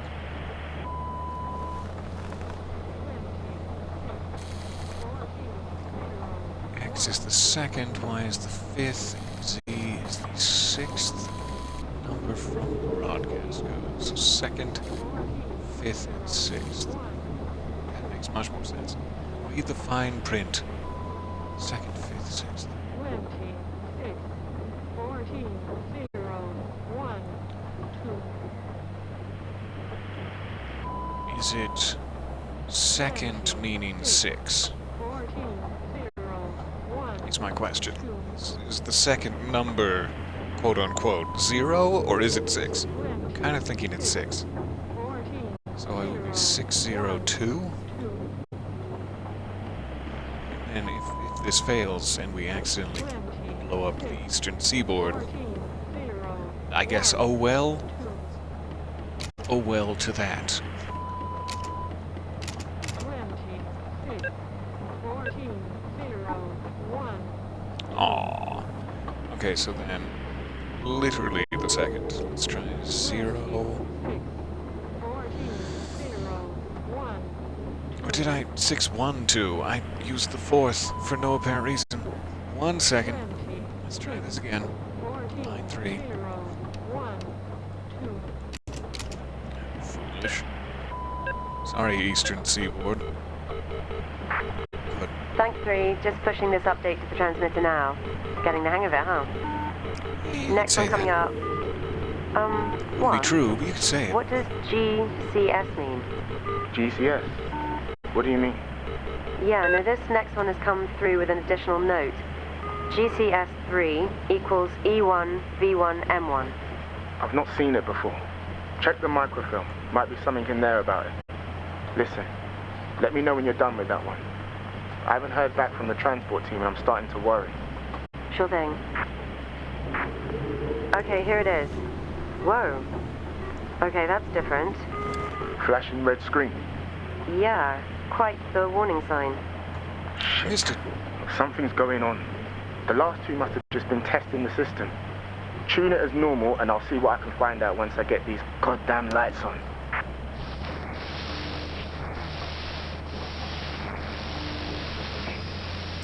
We're scrolling through the airwaves of the Arctic.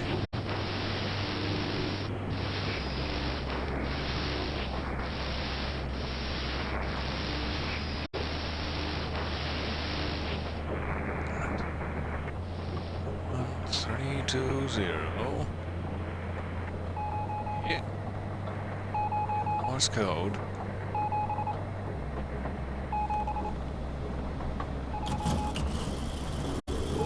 Swoosh. Yeah, quicker than I thought. So I was hoping they would leave up what she was saying, the E1, V1 thing, because don't we have like a GCS conversion chart? It's not right. Quite what we need. Start with the Morse code. This means oh, show me. This is the phonetic conversion.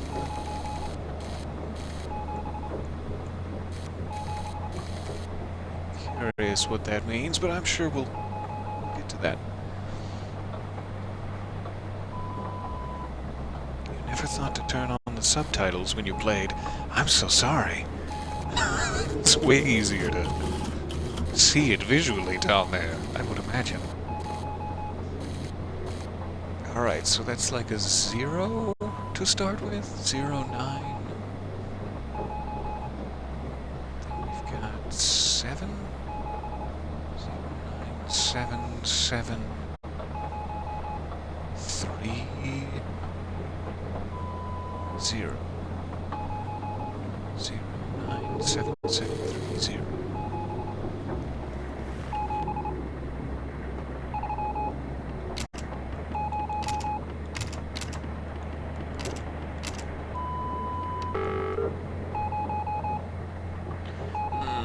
The red is scaring me. Why is everything red? Kansas. So, okay. Focus your ass. I mean your eyes. Sorry. Sorry. I'm also facing weird direction.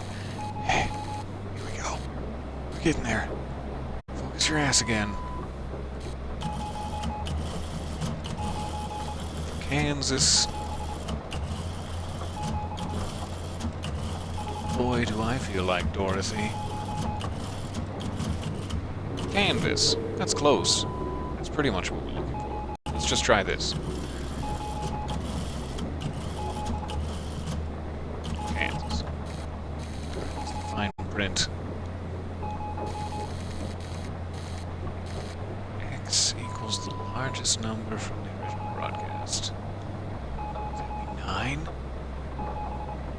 The smallest number from the original broadcast. 0? How does 0 work in this particular instance? Is 0 a small number, or is it nothing at all? I've always been confused. We'll get to that. I think the first one would be 9. T-point.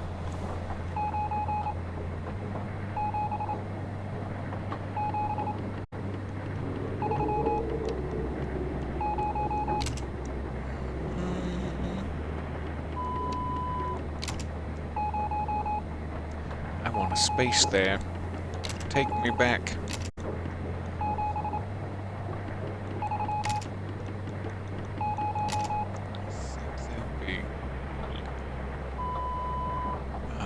Back to the reader.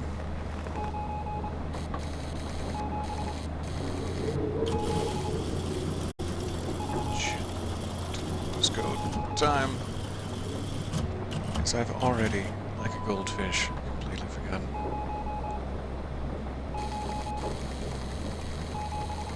So largest number and smallest number.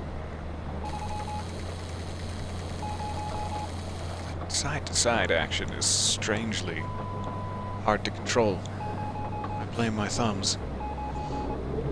Alright, So the smallest, like, number would be 3.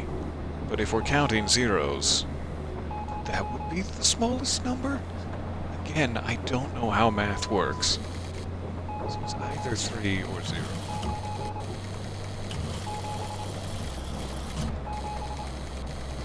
Oh.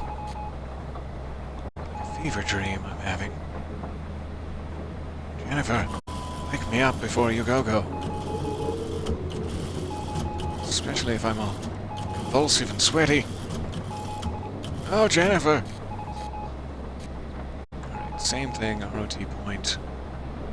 My smallest. I'm gonna try 3 first. Because that seems to make sense. And then location, system 4. Got it.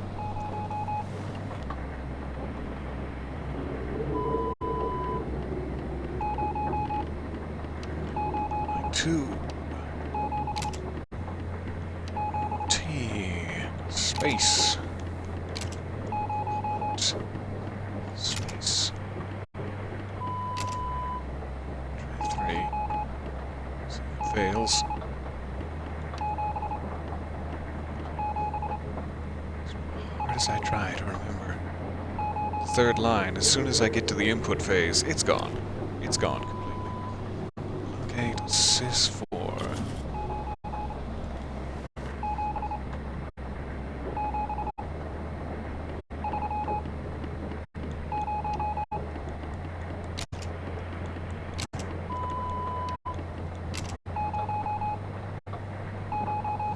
That's not all caps.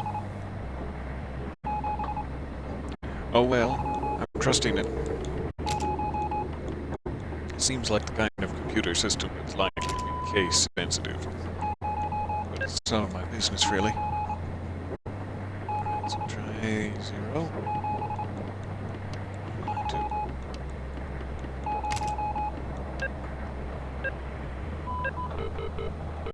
0 is a number. Okay, 1, we're done. Nothing has happened really, all good. What did you want? I'm about to head outside to look at this generator.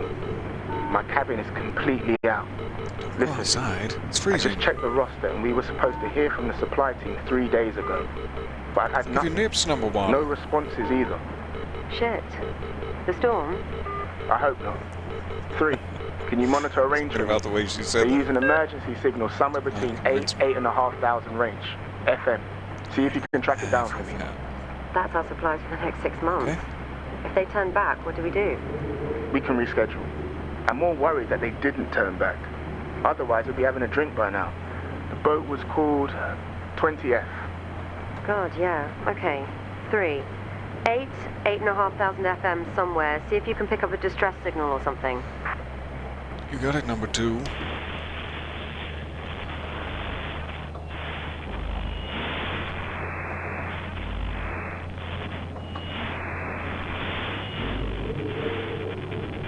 Does anyone read?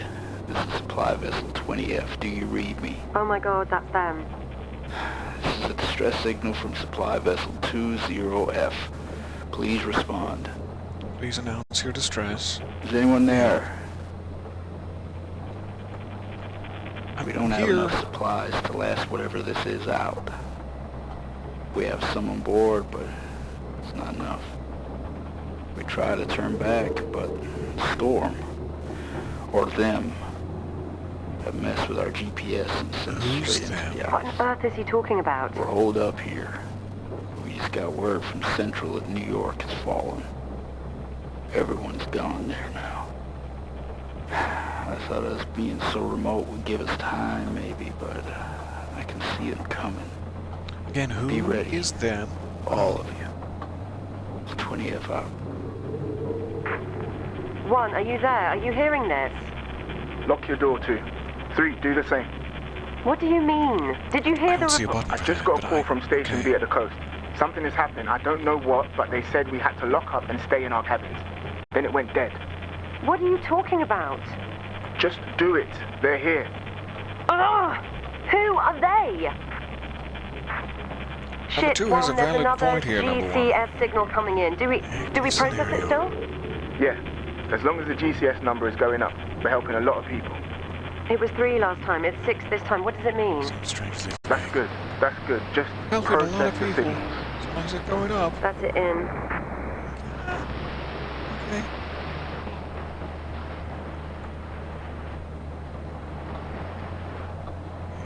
Oh, you're so quick. Hi, Stop being so quick. Zulu, Do it. Sierra, Hotel, Bravo, Echo, 9, Zulu, Sierra, Hotel, Whoop. Bravo, Echo, So we know, obviously, what the, Zulu, like, alphabet Sierra, code is. That's not hard to crack here. But does that then convert into something else? 9, Zulu, Sierra, I feel like it must. It Bravo, depends on what Echo, frequency. Is it 69, 70? Mike, Zulu, Sierra, Hotel, Which Bravo, version are we using? Are we going double digits, or what's the Mike, difference between these? Let's say frequency.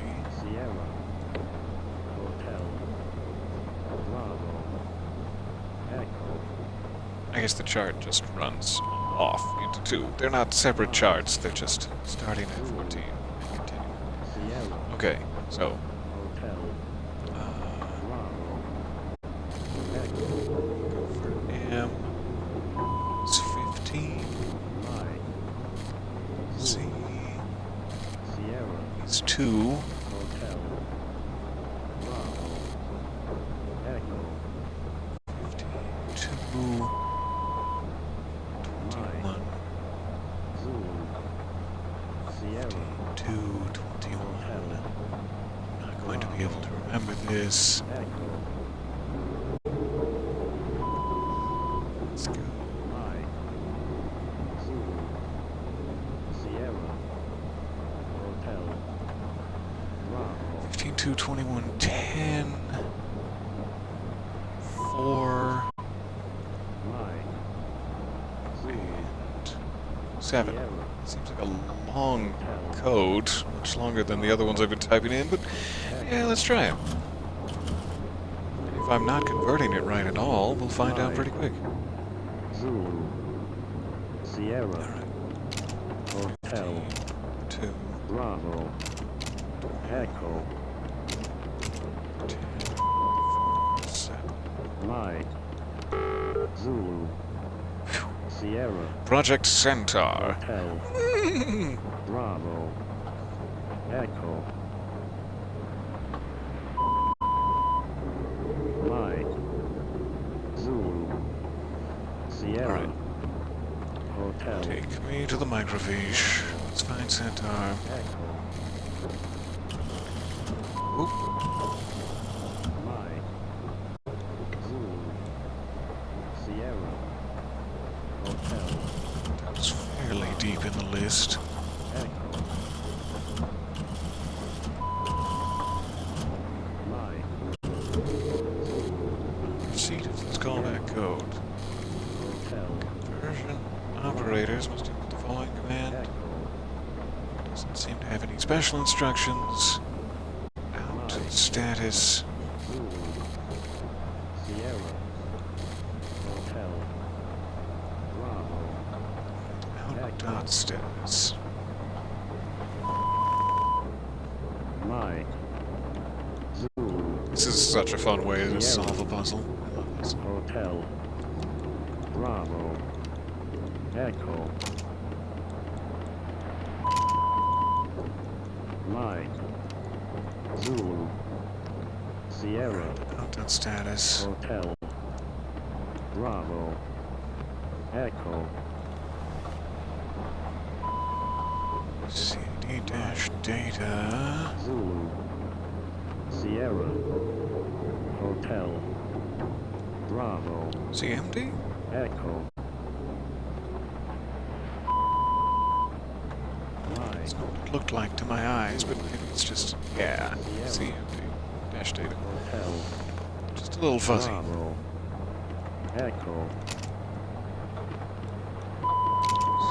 Space, Mike. dash, shift. This Sierra. really needs a keyboard. I highly recommend. Don't do it like I'm being forced to do it for some reason. There does not seem to be any setting to change that Mike. fact. Zulu. Sierra. Hotel. Bravo. Echo. Attached. Mike. Zulu. Sierra. Hotel. Bravo. Echo. Mike. Zulu. Sierra. Hotel.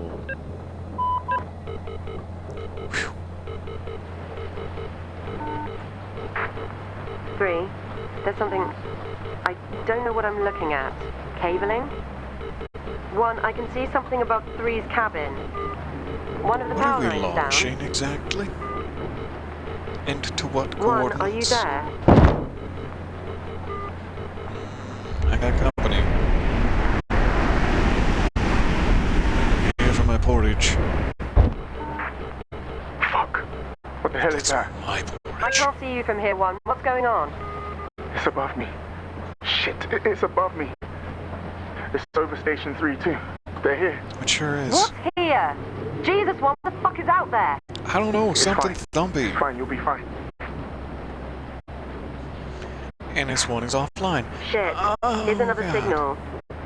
GCS7 equals E1 V5 M1. 1, what the hell? It's flashing urgent. One is not with us anymore. Can I assist you? 50.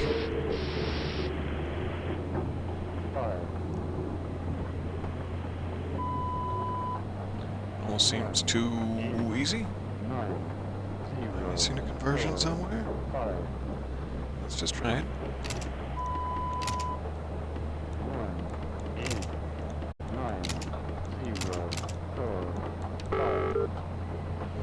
Sacrifice. I don't wish to. Thanks for asking, though. Guys, are any of you walking around in that storm? That's crazy. You'll get yourself Four. killed. Just joining the convo. No one is outside. You're seeing things, 4. Alright, run.exe X is the numbers 1 and 2 and 3 from the original broadcast, which represents a longitude. Alright, so that'd be 189. Go to run.exe 189.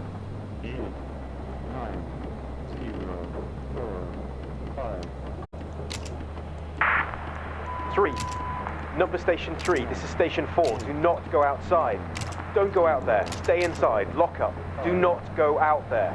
Wasn't planning on it. Don't worry about me. I am cozy. A little blanket on my lap. You couldn't make me go outside. Alright, back to here. Act import 045.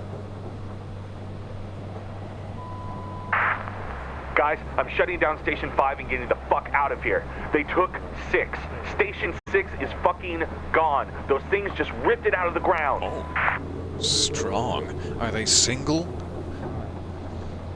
Come back around to C. That's a little more confusing. Jump to Appendix C in a minute. Act import 045.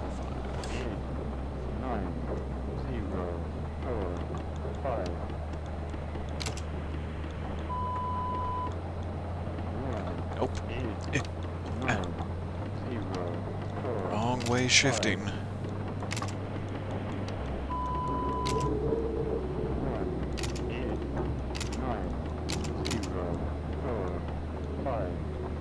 If they don't want the 0 in my latitude, take it out. So Appendix C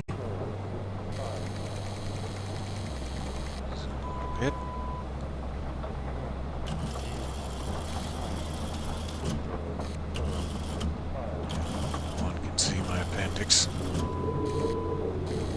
So this is the conversion. So the sacrifice that we're looking for? So it could look like different code words.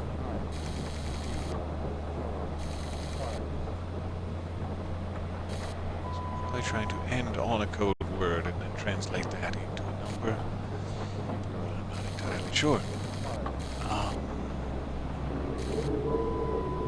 So the signal modulation was USB, I thought.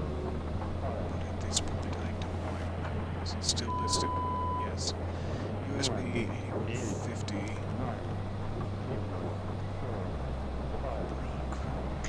Broadcast frequency 8150 kilohertz.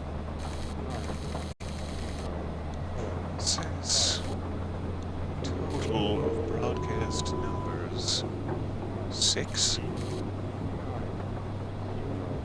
It's not greater than 30.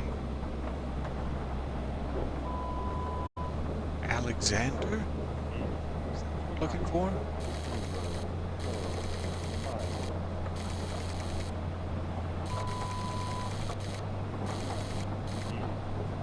And then I would take Alexander and I would just give him the night of his life, I guess. Just really rock his world.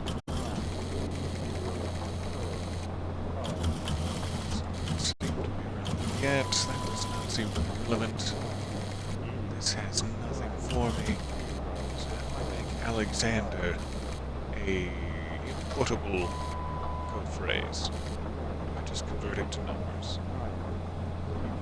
So that's gonna take me a while. I can do it, yes.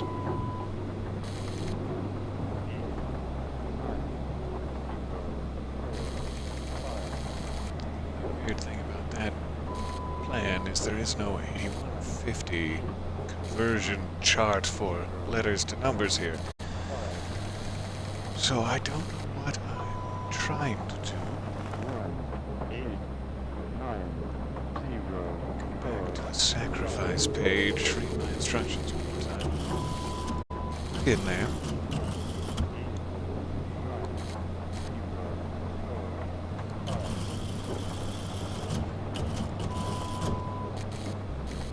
Alright. Zoom your ass in.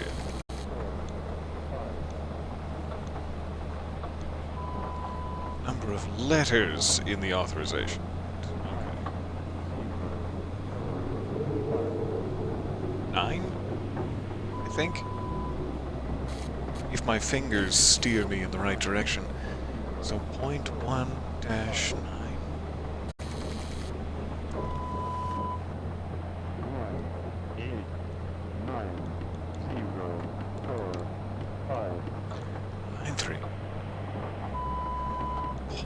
There it is.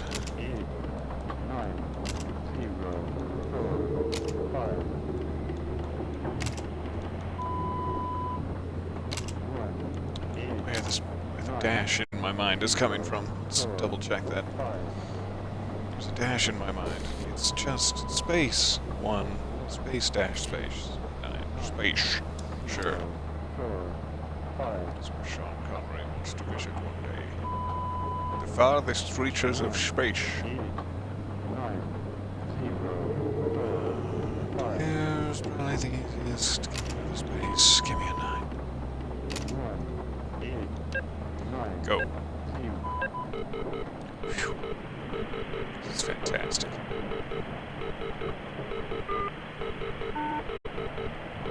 All launch. 3. Codes. James. The last signal hasn't sent. My terminal is going crazy demanding a response. I think the wind has misaligned the transmitter or something. We need to go out to it.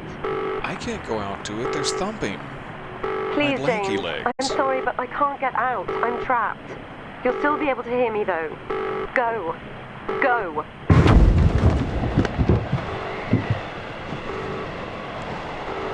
Numbers were scratched into the wall just there where I fell.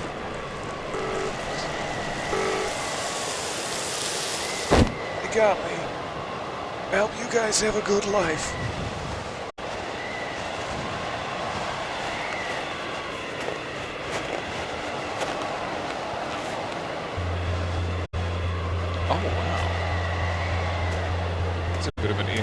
transition after I've been desk locked the entire Neat. Jonas? Walter? Rosa?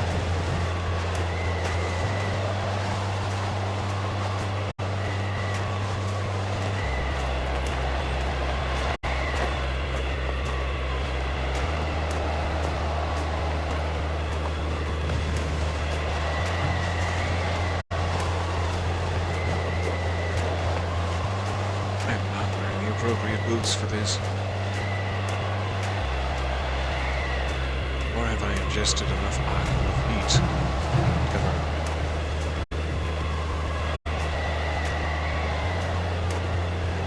necessarily like nasty stairs, but I'll check this way first. On this path. We are low on generator fuel.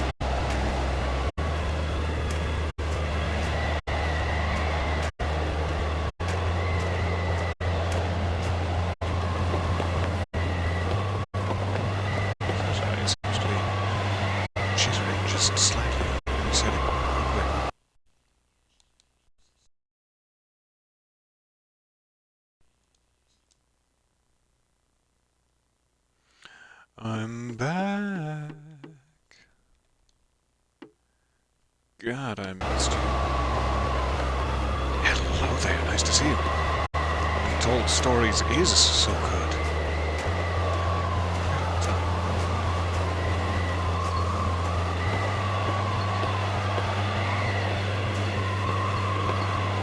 Where are those thumpers? What are they gonna do to me besides the obvious? Number 2, I'm being thumped. I'm being thumped in the number 2. Wait, no, that's not what I mean to say.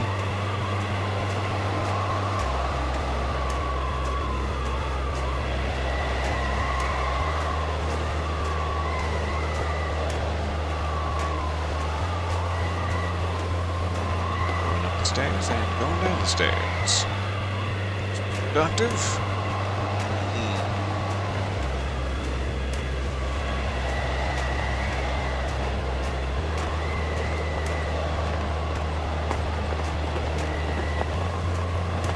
I hope somebody has a warm cup of cocoa waiting for me.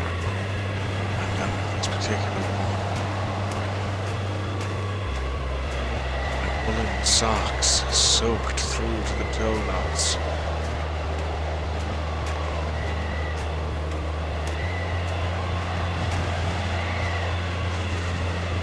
Somebody broke a piece off the generator. I don't know why.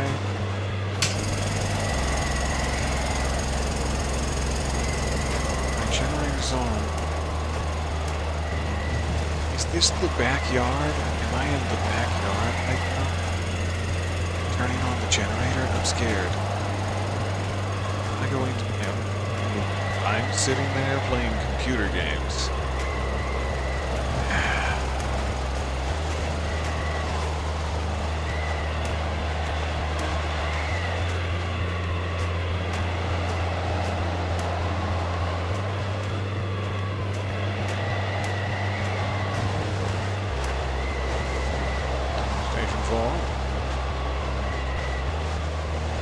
Signal length amplifier transmit.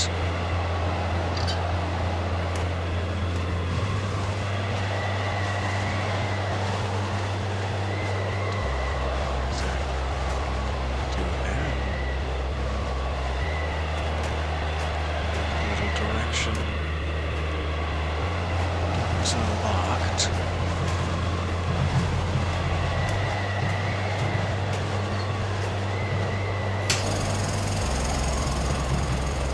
There we go. Both power sources engaged.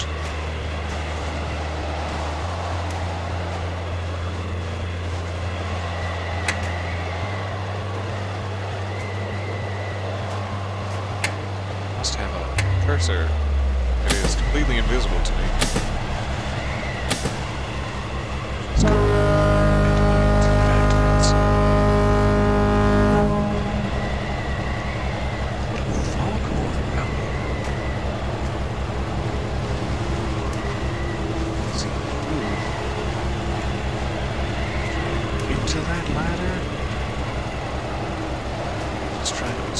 now.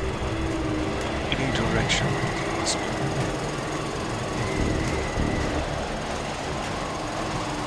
Sinister music. Oh no. Oh no, no. I can't feel my legs, James. What do you do to your legs? Put them back under the blankie like I told you. I'm so tired.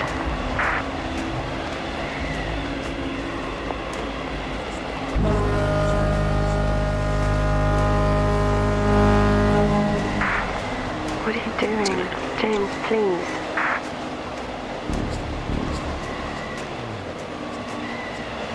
I couldn't tell you. He's coming Honestly, back. not sure.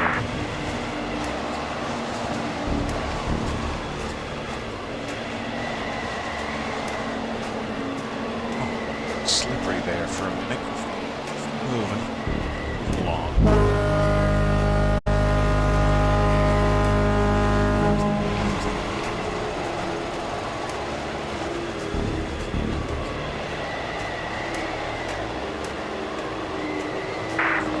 That's it. He's coming back.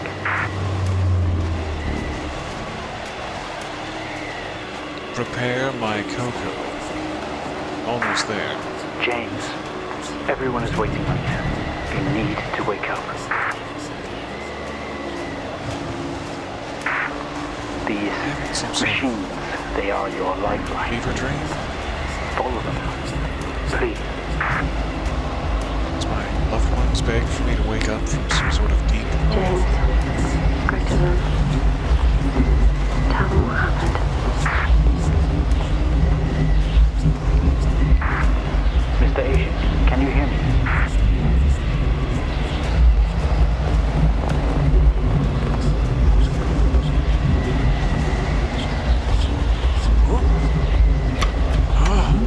cocoa time. Welcome back. That looked like a familiar desk. For the brief sliver I saw it, that looked like a very familiar desk. To be concluded in episode 4. Do we have time? Take my hand. That was such a cool chapter. I love the Arctic vibes. I don't know what in the hell we were launching. And I'm sorry if anyone got caught in the blast zone of whatever in the hell I was launching. The last session. A patient undergoes hypnotic regression therapy to uncover the truth behind his incarceration in the facility. My favorite. Let's do this.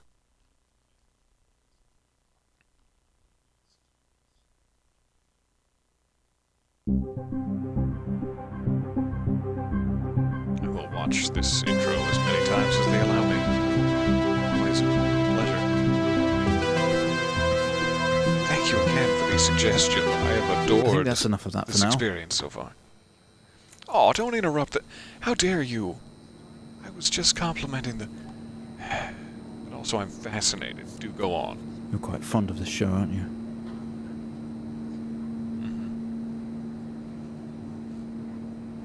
I've almost worn out the tape.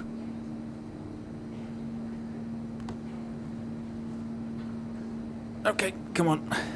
Let's get you down to the observation room. What are you gonna do, observe me? Sounds creepy. You perv. This place must be starting to feel like home to you. Don't worry. Facility get in you out which of you're here eventually. incarcerated ever truly feel like home? Just in here.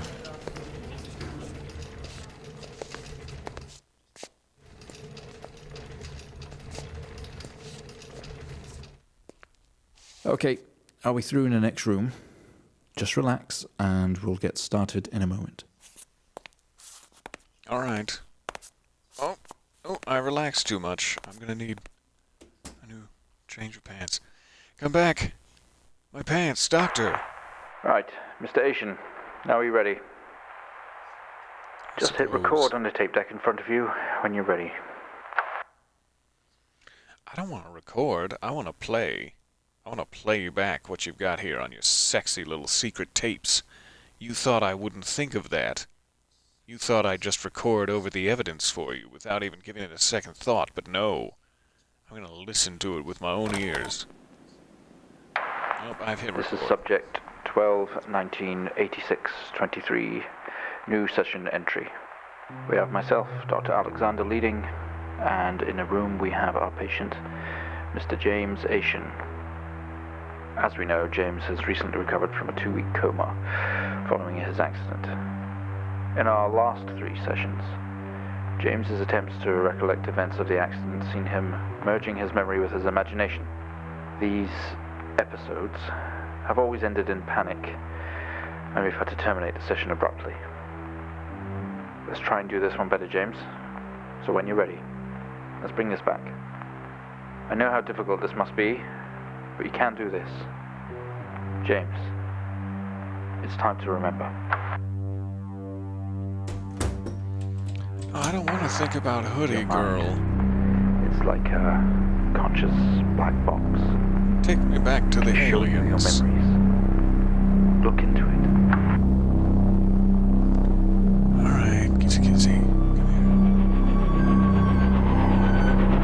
But no time.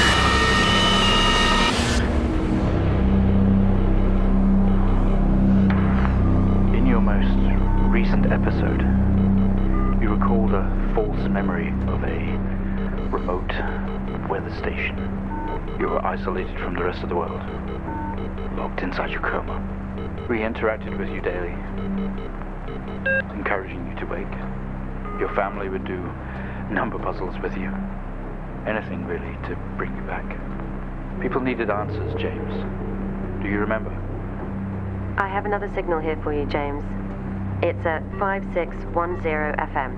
You can't miss it.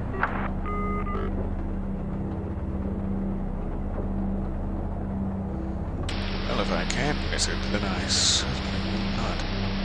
1 second.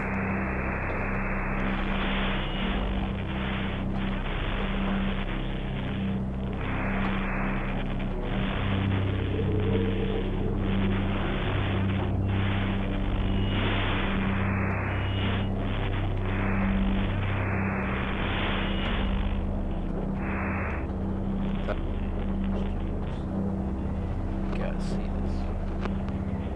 This is All right. 20F 12 19 86 23. Who is speaking now? Type In the number station. Gotta see this. This is 20F. Sounds like he's got a little bit of a drawl to it. Whatever it be. 23 Confirm. 04. Type in the numbers, James. Gotta What? This is 20F 12. Folsom Police Department. Road traffic accident report.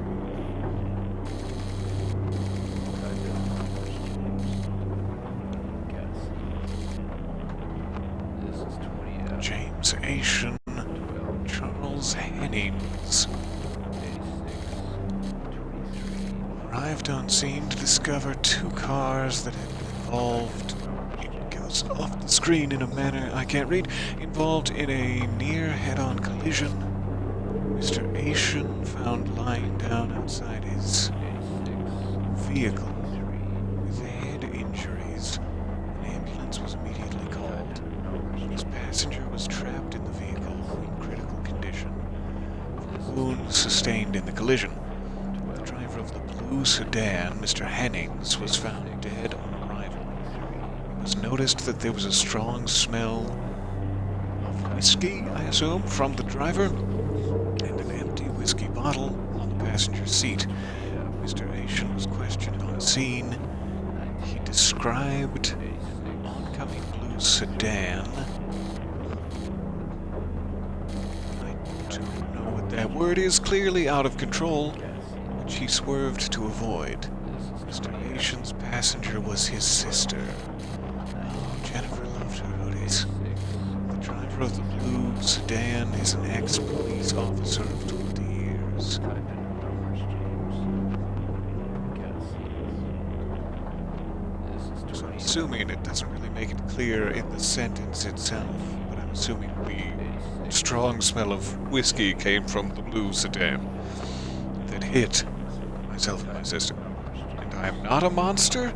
I'm gonna move forward with that assumption, and we'll see how it goes. 12, 19, 86,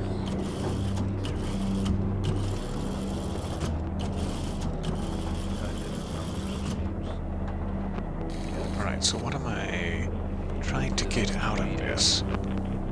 12, 19, 86, 23, 0. Not exactly sure how they want me to format this. Back to the microfiche. 20F,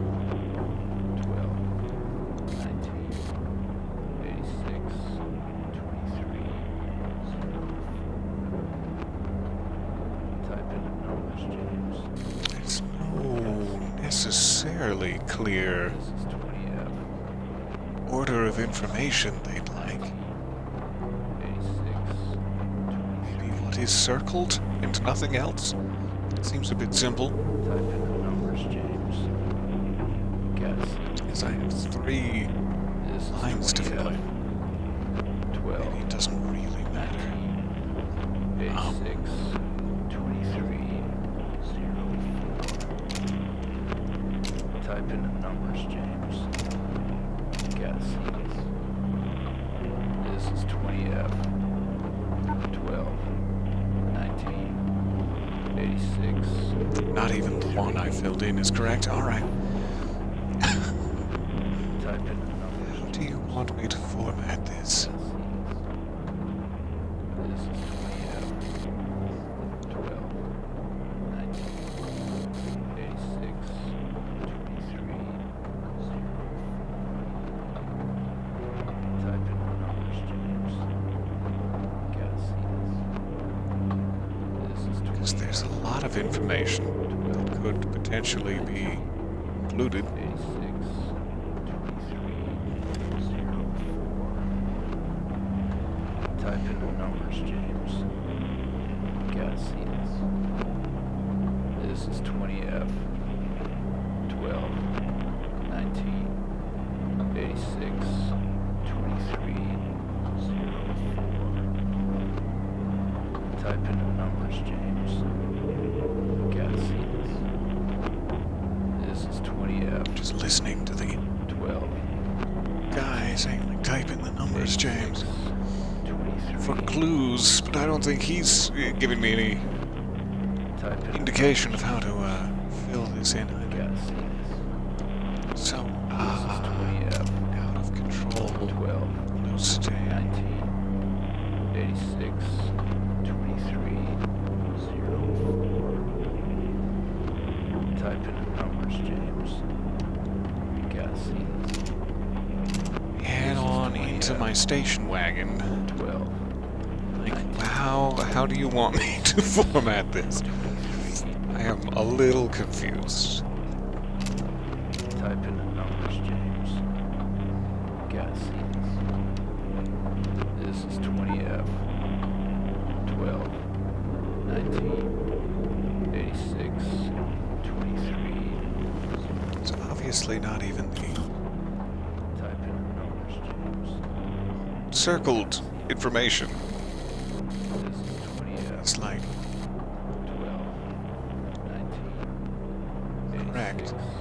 20F fatal accident. 20F dash fatal accident. Guess. Maybe that's the formatting error. 12, 19, 86, 23, 04. Type in the Alright, so numbers. that's now correct. Does something else then become circled? Nope. 86.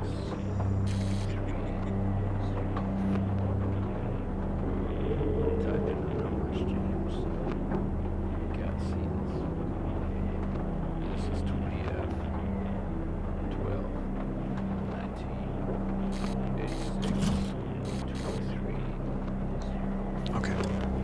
just need Type in that the numbers, information. James.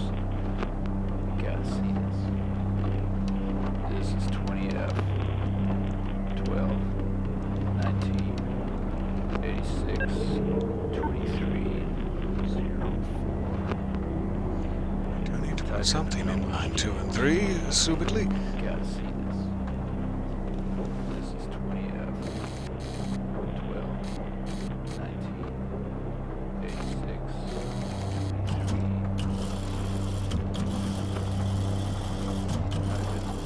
Some other pages of information where something else could be circled. The only input options I have on the other terminal are things from this page. Type in the numbers, James. You gotta see this. This is 20F. 12. Formatting is important to the point of a dash. Type in the numbers, James. You gotta see this. This is 20F. 12, 19, 86, 23, 04. Listening to the radio message Type in again. the numbers, James. Sure.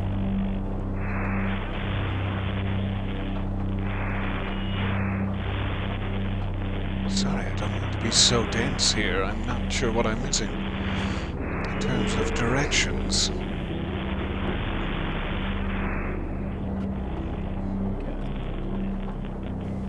This is 20F.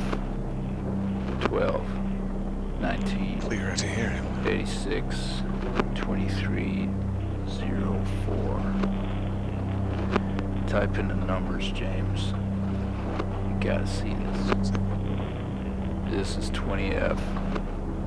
12, Typed in the numbers. 19, 86, 23, 04. Don't quite know. Type in the numbers, James. You gotta see this. This is 20F. 12, 19, 86, 23, 04.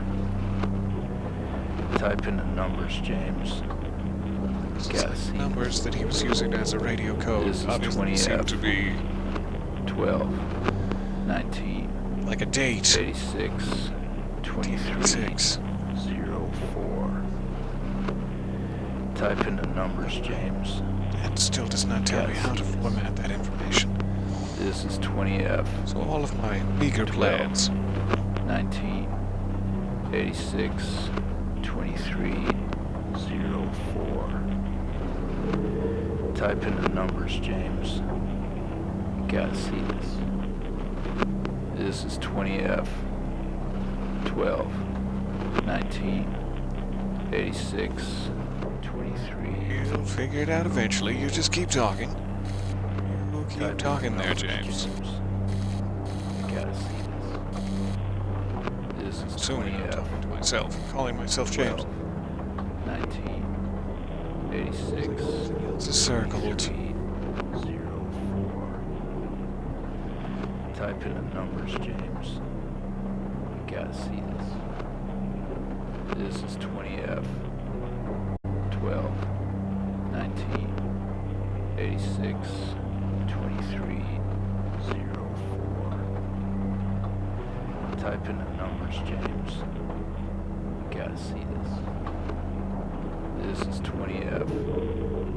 12, 19, 86, 23, 04. Ah, Type in you the see numbers, that. There are James. two You gotta see this. phrases, thank you, in the chat. This is Two phrases 20F. singled out in the description. 12, Text would be empty 19, whiskey and 86, 23, let's just try putting those in as they appear. Type in And the thank you. numbers, I'm James. not sure how I would You gotta see this. have seen that. This So is much. 20F. 12, So we're on line 2. 19, Empty whiskey. 86, 3. 23, 04. Type in the numbers, James. Thank you for the assistance. Find the signal, James. Chant your champion. Listen to the voices. You have to face it, James. Finally. Alright, 7,000 FM.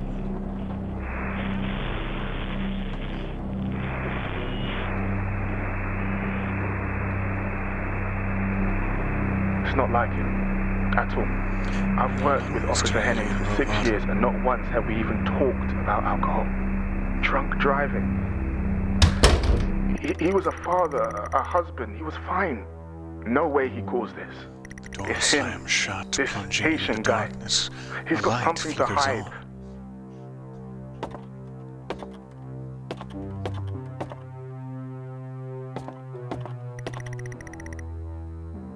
This doesn't make sense to you.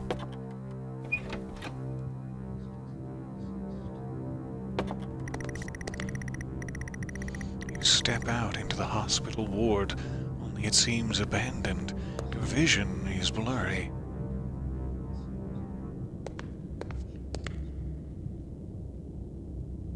It is quite blurry. All of your episodes were recorded to tape. This is the 4th. I'm seeing dimensional fractures in the walls and ceiling, Doctor. Help me.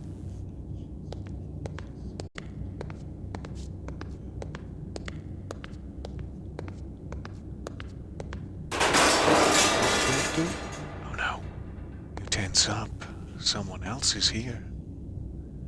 Doctor? Kyle Akers? Locked.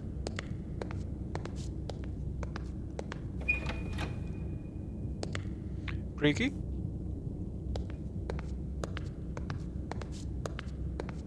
Hello? I've been trying to reach you about your car's extended warranty.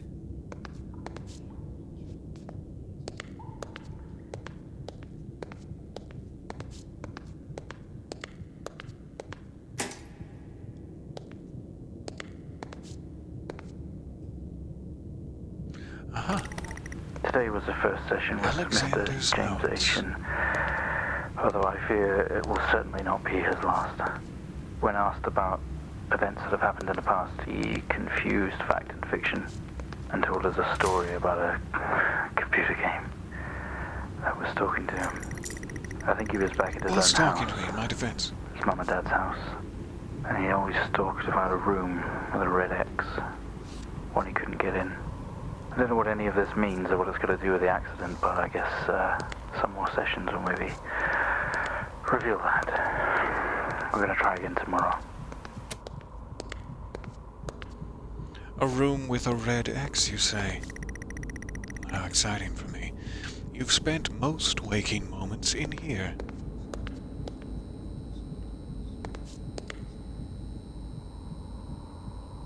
Play. Apparently not a smart TV.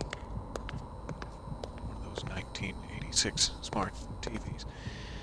Okay, fine. What about in the Number Puzzles magazine, though? Flippy?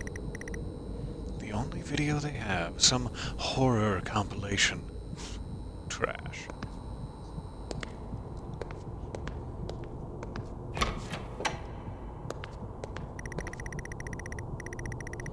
only caught a glimpse of the room. I guess that's why there's no detail here.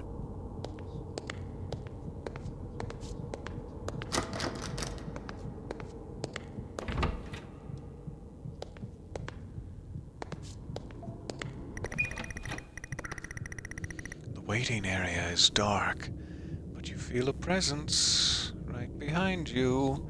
Aha! Oh, it's just chairs. You felt some chairs right behind you. That's all it was.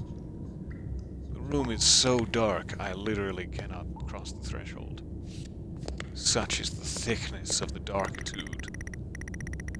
Someone breathes on your neck, standing over you. Buy me dinner first.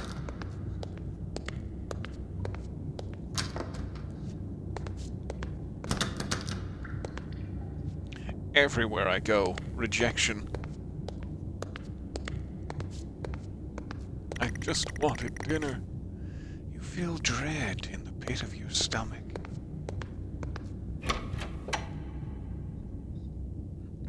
Ah! Okay, we have a 22-year-old male just brought in from a vehicle collision. He was awake and mobile at the scene, but collapsed on arrival to the emergency ward. The other passengers died in the accident. I'm getting no pulse. Prepare for defib. Amp charge full to 10 and give me 100 joules.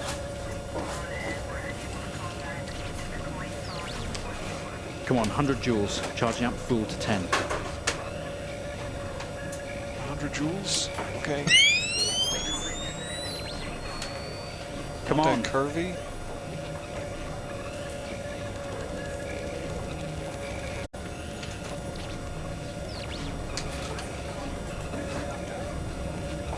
Alright, there you go. Sync Master, you betrayed me!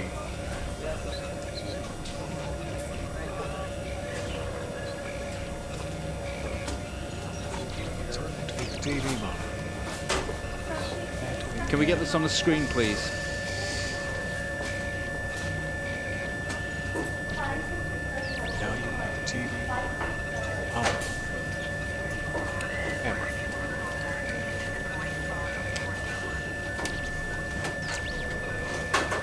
Right. Shock me, Clear. Doc. No reaction from first stage. Let's try higher. 200 joules. All right, Keep the amp crank that charge up. at 10. 200 joules. 200 joules. Keep the charge at 10. Let's go. King's ransom. Clear. Ow! Okay, we have a reaction of some Created sort a here, spark a between weak them. signal. Never mind. Let's keep going. Increase again. 360, charge full. 360, Doctor, you've got it. Thank you again for letting me contribute to my own. Come on, 360, hurry.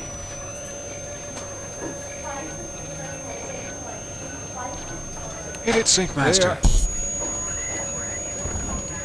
Well, would you look at that? Seems we have a pulse. All right, now Rhythm start is the stable. drill. We need to run an X-ray right away.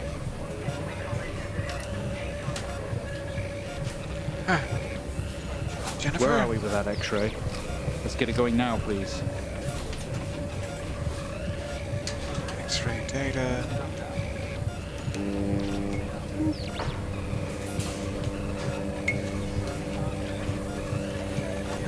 Turn off these machines.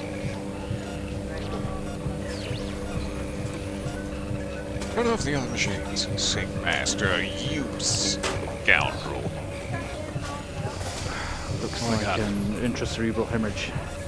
We need to drain this now to relieve No, pressure. that's fine. Prepare for trepanation. Switch on a drill, please. Are indeed going to drill me. Good.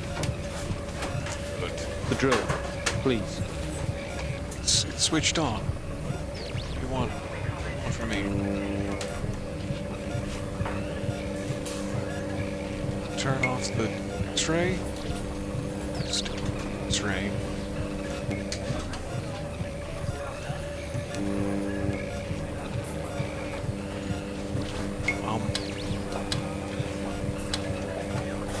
Drill's on. Can we get this on the screen, please? Is it not? Doctor, open your eyes.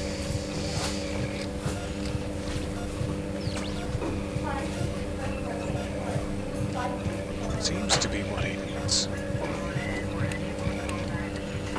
Drill on with an X-ray of my cerebral hemorrhage.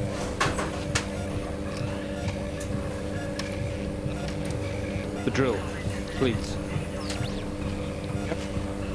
Drill is piping hot and ready to go, Doc. Doesn't seem to interact with any other part of it. I assume he wants this X-ray, the CC-86, on. As though to pinpoint my cerebral hemorrhage, I tried turning it off, but that doesn't seem to please the Sync Master. I can't see what I'm doing. By Get this on the drill, do screen you now. mean laser. It feels like that's correct to me. I've been wrong before. Oh boy, have I been wrong before.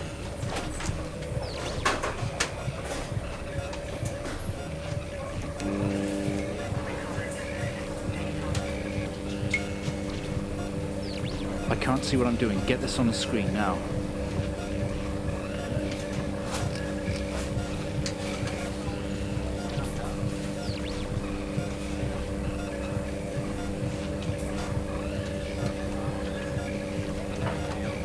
Does not seem to be a matter of television channels.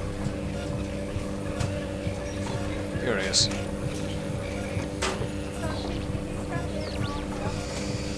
The drill, please. Drill is on. There we go. TV all the way to the left. X-ray off. Drilling into my cerebral hemorrhage, but we don't want to see it. No, no. Let's watch this TV music video.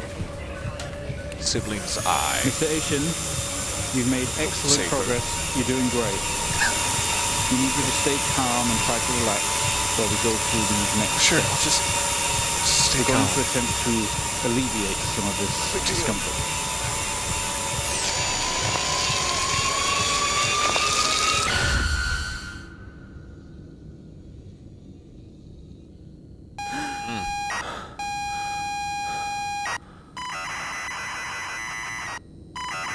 Children have had their eyes restored to them.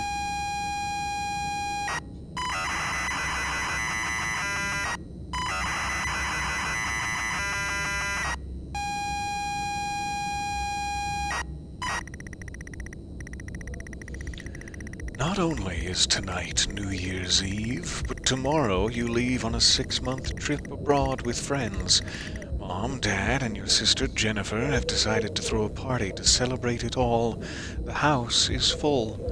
You're in the living room, and as usual, you don't recognize a soul. Look around. The room is full of chatty strangers, mostly friends of Mom and Dad.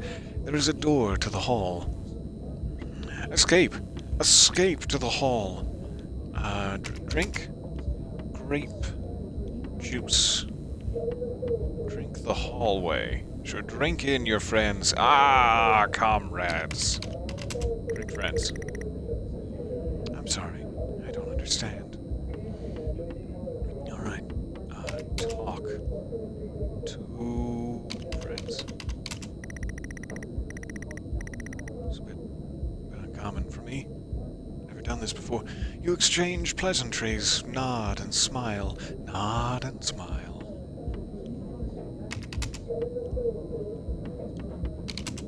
Use games. Okay, fine. Then just go to the hallway. You're terrible at parties. You push through the crowd into the hallway. The hallway is as welcoming as ever, only this time the folks have put a great big banner up across the main wall. Half-finished drinks are abandoned on almost every horizontal surface. Stairs lead up, although the party is firmly downstairs.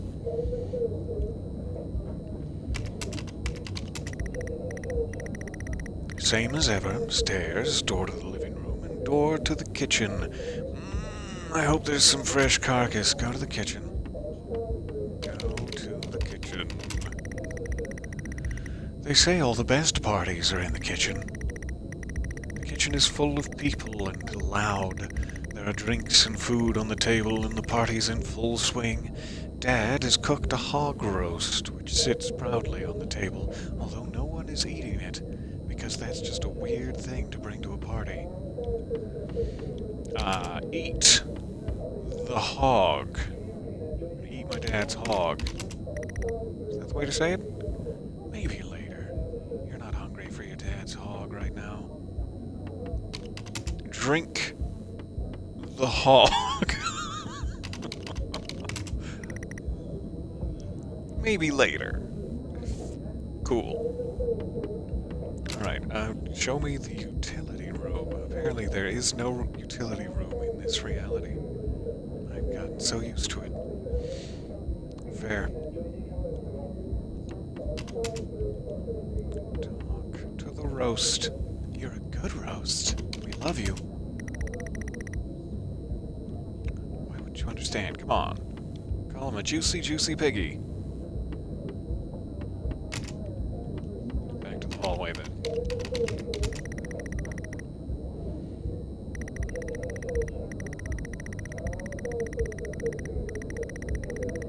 What does the banner say? Happy New Year? Or like goodbye? Read the banner. Bon voyage, James. Finally, not the family disappointment. You're 23. There's time. It's time to be the family disappointment again. Go upstairs and play your games. This party is not for you, boy. As much as you'd love to, you promised you'd stay downstairs with the party. Oh, my computer games will have to wait. And I'm sad. Okay, what else do we got? We go to the living room. We can go outside. I imagine if I use the switch, I will just put a damper on the festivities by plunging everyone into darkness. So let's do it. A gut feeling tells you that you should just leave them on. That's called peer pressure. Okay, go outside. Now is not the time to leave. The party is for you, after all. Go to the living room. You shuffle past people to get back. Not only is tonight New Year's Eve, but tomorrow you leave. New Year's leave. Okay, so we're back where we started.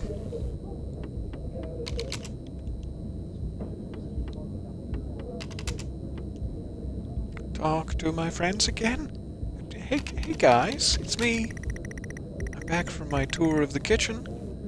Just nodding and smiling. This is so much like a actual social event for me.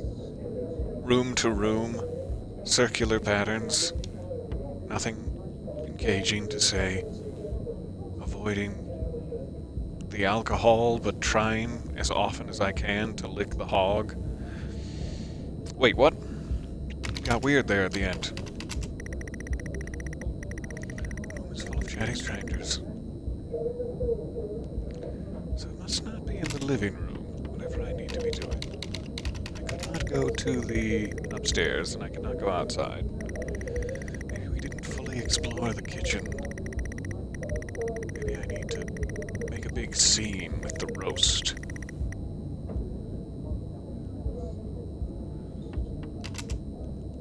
Use. Nope. That doesn't seem helpful. I mean, I can start drinking beer, I don't want to. The whole mention of car accidents and... I know I can't change the past now. I'll just drink a little beer. You aren't drinking someone else's drink, get your own.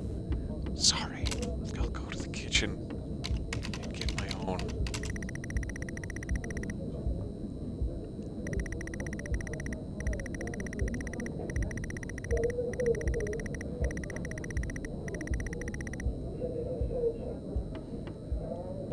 Alright, drink beer. You pour yourself a drink. It's nice to loosen up. Now it's later. Eat the roast. Oh, maybe later still. Then open the fridge. You open the fridge and get yourself a light beer. Very refreshing. What was I drinking before? Drink more beer. Ever more beer. Okay, I'm good and lubricated now. We don't need any more of that. It should no longer act as an obstacle to our progress.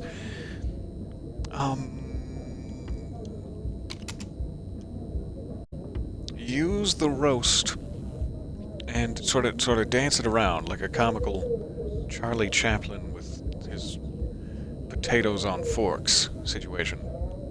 Use the roast for comedy.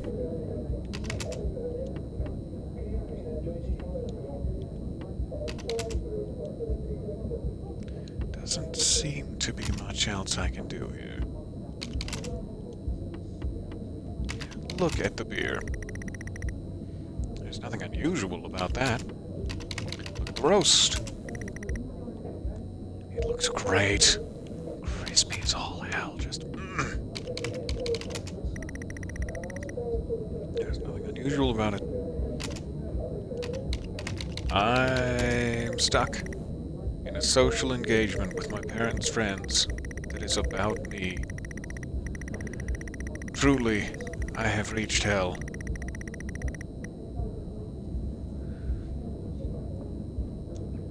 Alright, that was not allowing me to go upstairs. What are my other options? One wonders.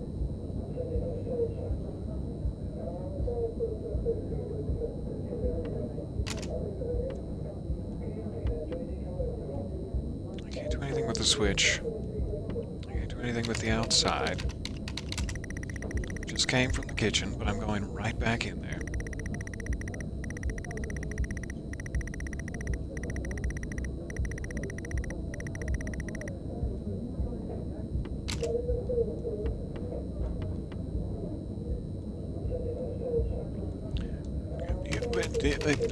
Look around. There you go. What is in the kitchen? Jen is here signaling you. That's what I've been missing. Okay, so now can I go to, like, the utility room? Yes, that opens up a bunch of stuff. Great. Hey, Jen. Signaling me? You push through, apologizing over and over to get to Jennifer. You hug. You're going to miss each other. You thank her for the party. She asks if you are enjoying the party. Well, yeah. Yeah, thanks, Jen. I'm having a... Yes. It's great. Can't wait to get my lips on that hog.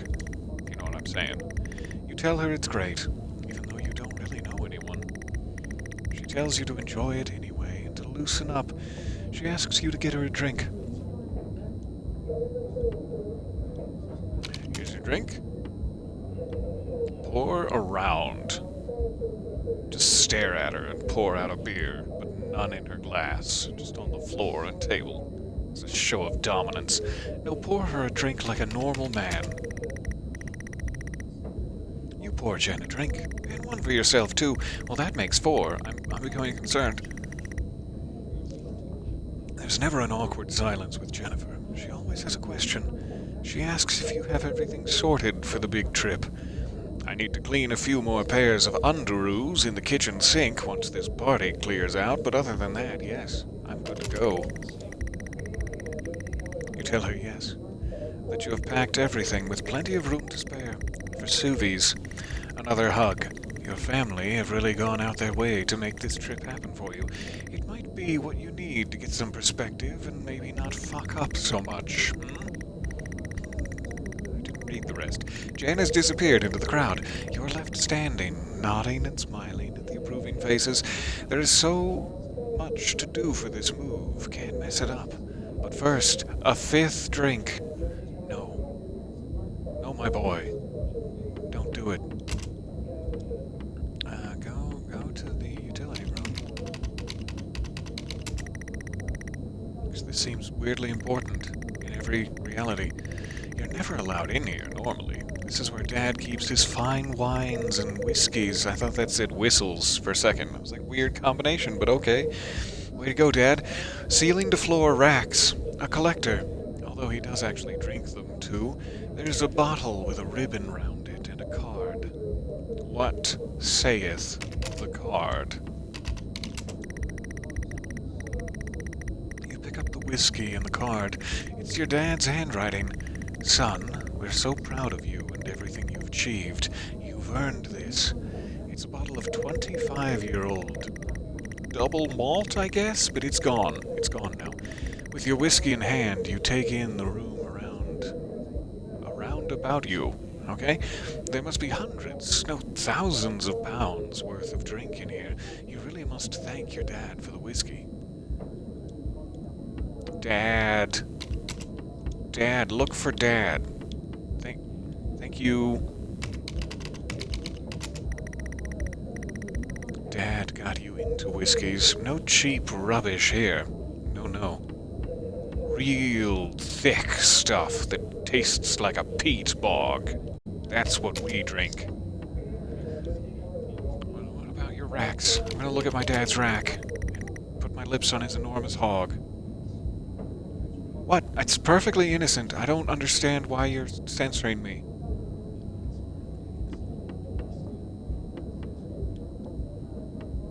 I don't want to drink any of my whiskey, but maybe that's a requirement to proceed. I hope that it's not. I don't know where I would find my dad. Perhaps back in the living room, if I was to look around.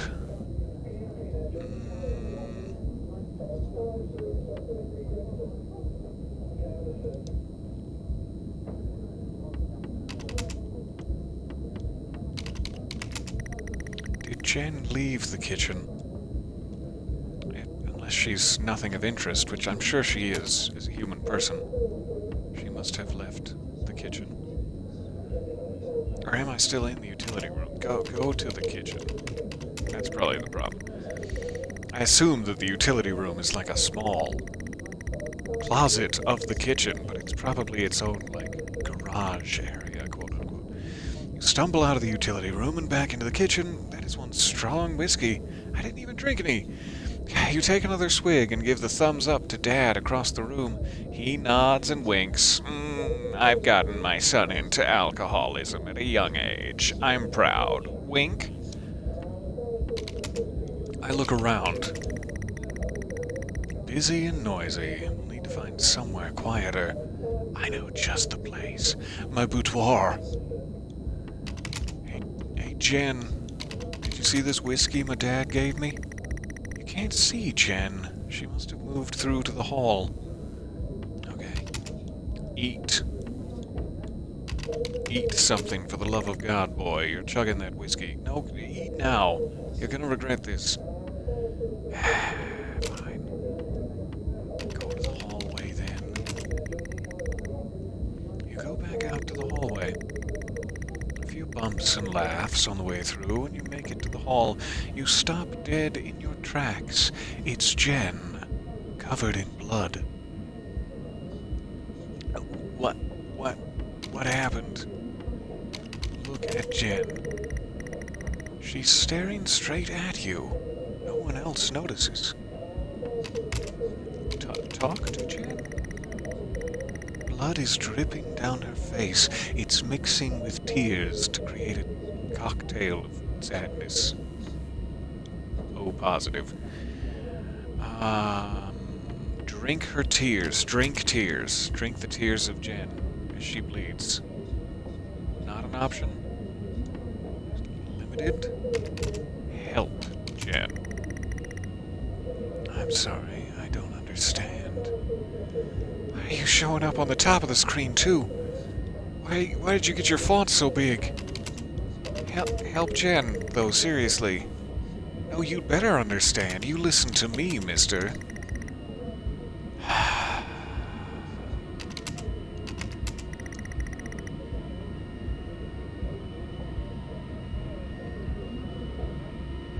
Hey, Jen.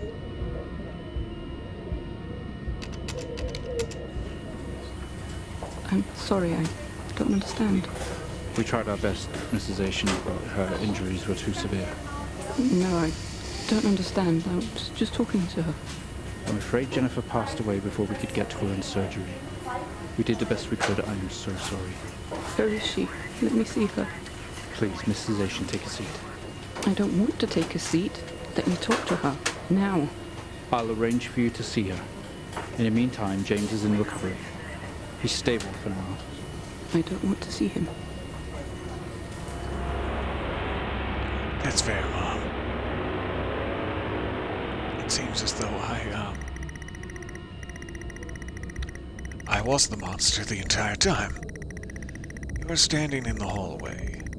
Something had stopped you in your tracks. While searching your mind, your sister interrupts. She waves her hand in front of you and asks if you can drive her home. You still feel out of sorts. Those words echo. No. Go to bed. Go bed. Betty, bye. No, leave the keys. Go stairs.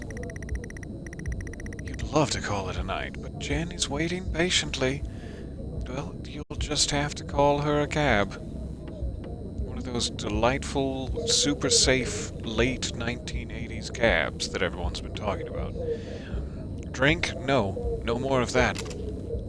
Go to the kitchen and eat the roast so that you have something in your stomach. Maybe your keys are in the kitchen. The kitchen is busy. Way too many people crammed in here, but I guess this is where the food and drink are at. The guests are like a set of vultures picking at the roast on the kitchen counter. Your dad is locking up the utility room, which you forgot to do because you're a bad son. Eat some roast. Eat some roast now, you foolish... Fine. Look for keys. You need to look for them. They must be either in the kitchen or the living room. And since you're giving me this message in the kitchen, I guess I'm gonna check the living room.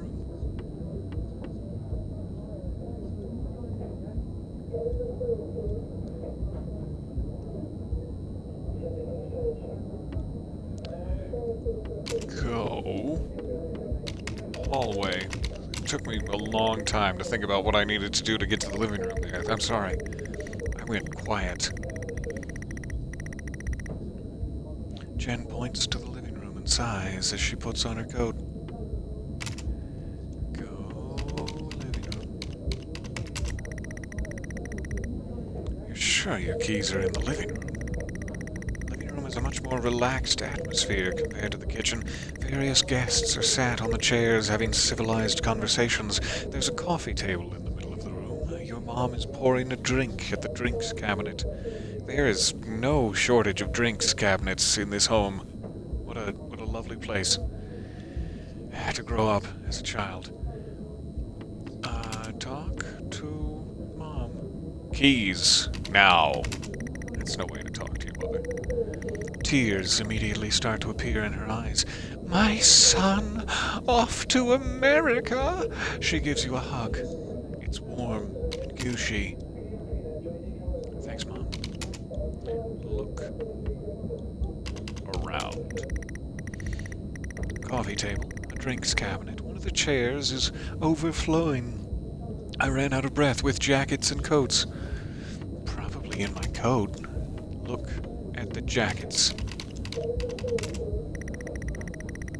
You search through all the jackets. You find $600, but you don't find your coat until later. Aha! Car keys in the pocket. You grab both. The $600? This is not a good idea. Just go to bed. Go to bed right now.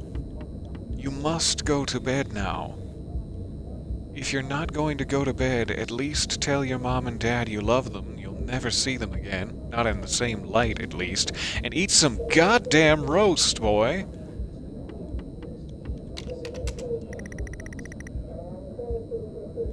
Don't understand, Go Mom. That's fair. I don't understand Go Mom either, so... Alright, go hallway. Go hallway, then. All is starting to make me sad. Jan thanks you for helping her out. She has work in the morning and no one else is in any fit state to drive. You can handle it, though. You know the road like the back of your hand, don't you? Think about the back of my hand. Go hand. Read hand. Talk to Jen and say, actually, why don't you just stay here tonight, as we both have rooms, and no one has to die. She thanks you.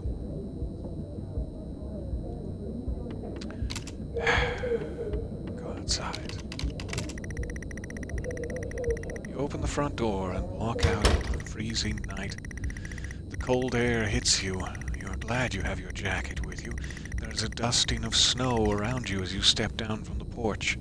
The yard extends around the back of the house, and the car sits at the front of the house. It is, in all likelihood, a blue sedan.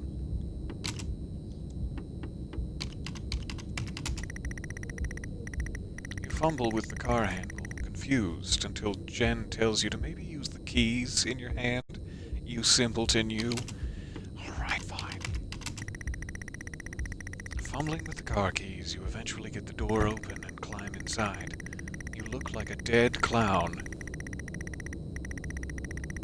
Metaphorically speaking. The car is freezing. As you fumble around with your seatbelt, your sister opens up the car glove box and hands you a note and a key that was inside. She tells you that it's for when you return. Never. I'm reading the note. It's not for when I return. It's for now. The note is from your dad and reads, "My son? Hi, son. There it is. Hope you enjoy your break. You'll need to fire up the generator around back to get power and lights on." Seems like the same note from originally. "It's time to go." Don't say that. Don't say it's time to go. Turn around every now and then. Okay. Turn Jen and push her out of the vehicle so that she may survive this night.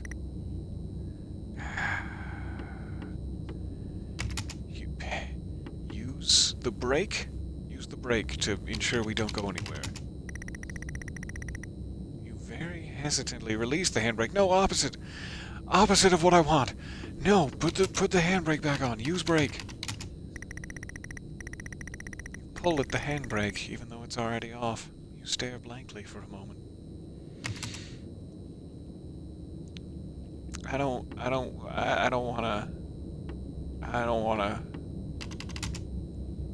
wanna drive around aimlessly and sad and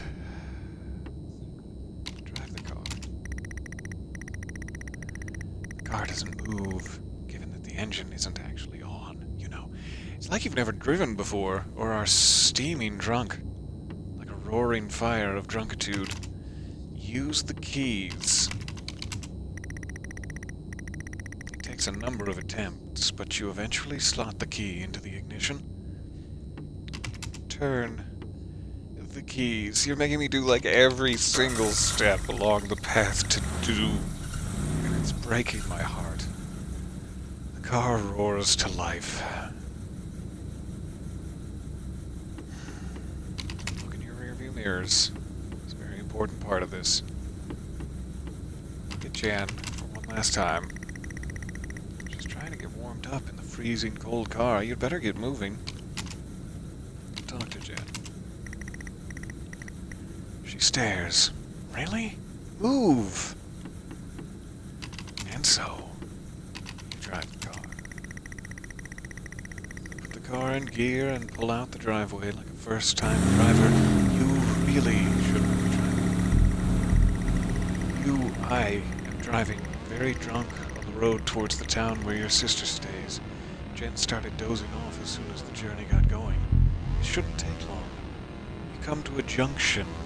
Is it left or right? You can't remember.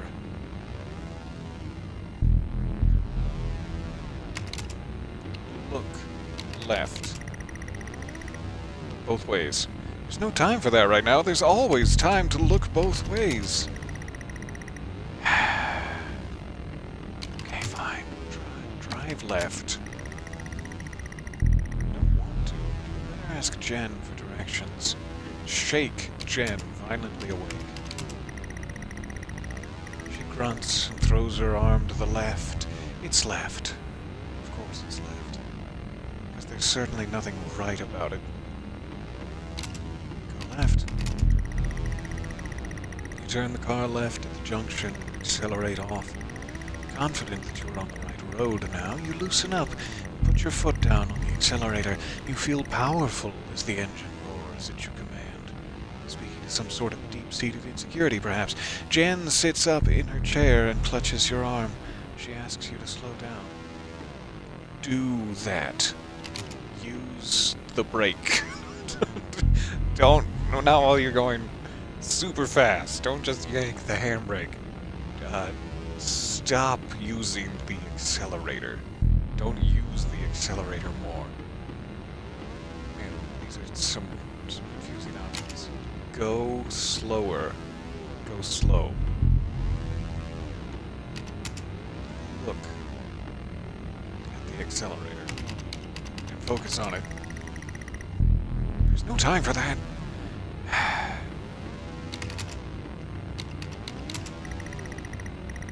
She asks you to slow down. It's been snowing, after all.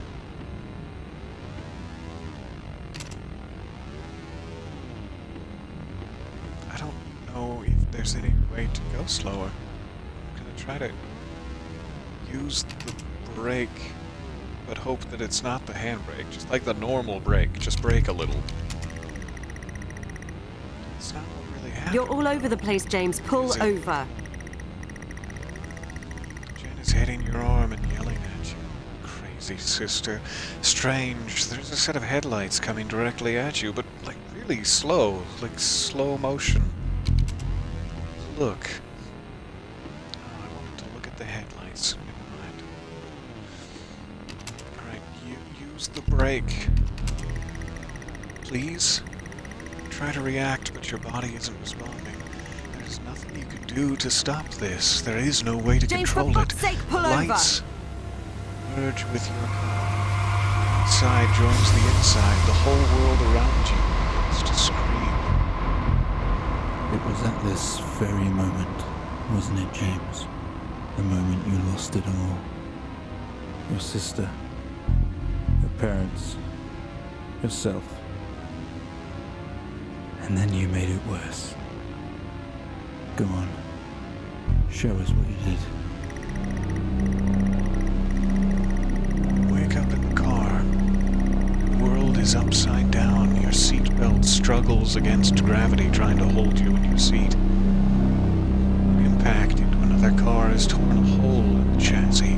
Poisonous fumes spill into your car from the engines. You are in grave danger. You have to get out of here.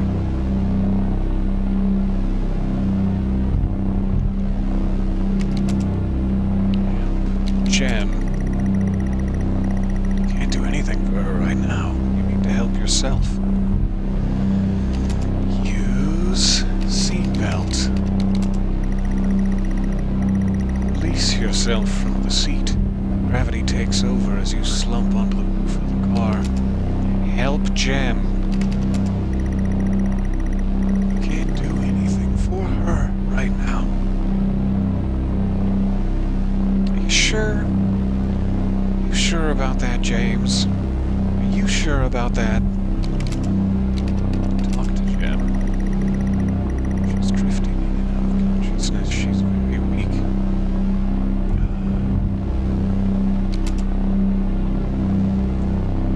Use pulse and check her pulse. I'm not able to do that. Look at the pulse. Find a very weak pulse. She is in trouble.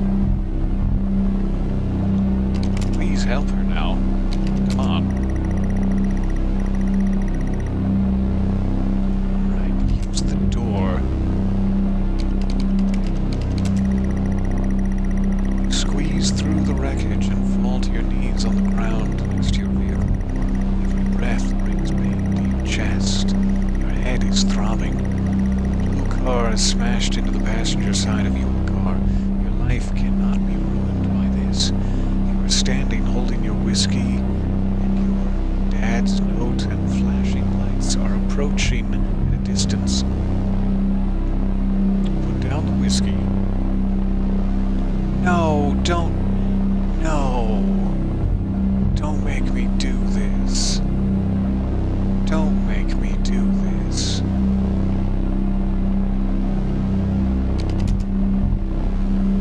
Talk to the other car.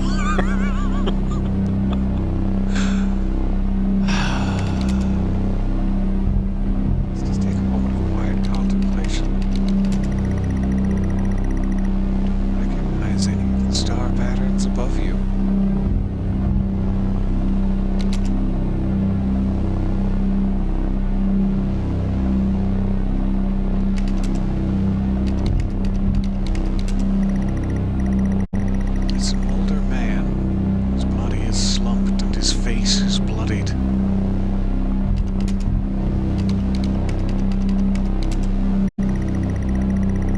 The hazard lights are blinking, fumes are rising from the engine. Through the smashed windows, you can see the motionless driver, his gentle moustache bespying a kindness of character that you have not known in your life. But gone now, gone from the world by your fickle, youthful decision-making. If you had only eaten the goddamn pig roast. James, I'm so angry at you. Plant. Whiskey. With the lights approaching closer, you begin to hear the shrill of their sirens. You simply cannot go to jail for this. Clean the bottle to remove the connection with the whiskey. You then, very deliberately, spill the remainder of the bottle's contents, and we've missed the rest. A circle of flashing lights surround you, illuminating the crash site in the darkness. Behind them, an army of people, all staring. One figure steps out, a silhouette, and walks towards you. Look at the figure. The silhouette is a police officer, and in uniform. He beckons you to approach. Go to the figure. As you approach the man, the pulsating lights around you get dimmer and dimmer. I know. Pain in your head increases. I know you're tearing yourself apart over it, but no matter what you keep telling yourself, you have to listen to me. That accident, that poor man, me. You have to remember, it was all your fault.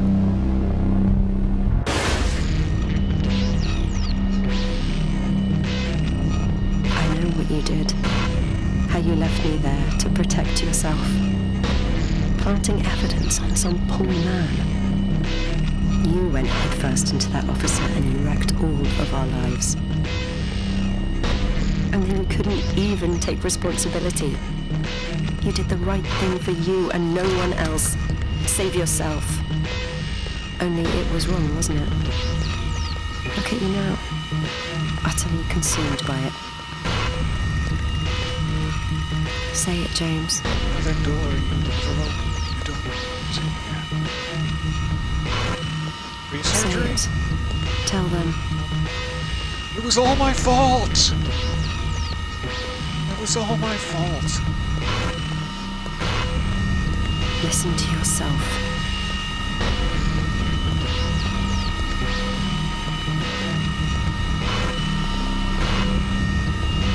It has to end, James. Well, I think we've made progress today, Mr. Asian. I guess we should tell the police what you've told us. Although I don't suspect they'll take you anywhere. I think you'll be with us for quite some time. Come on, let's get you back to your shows. I'll see you tomorrow.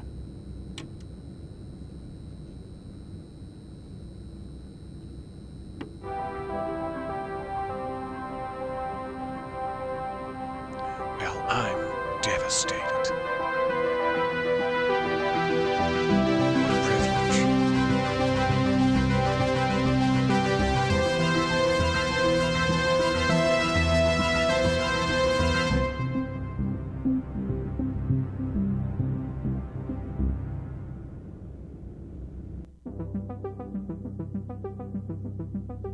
That was wonderful. Thank you again for the perfect suggestion. And thank you for bearing with me for over 3 hours here, especially as I failed to solve quite obvious puzzles. In retrospect, quite obvious.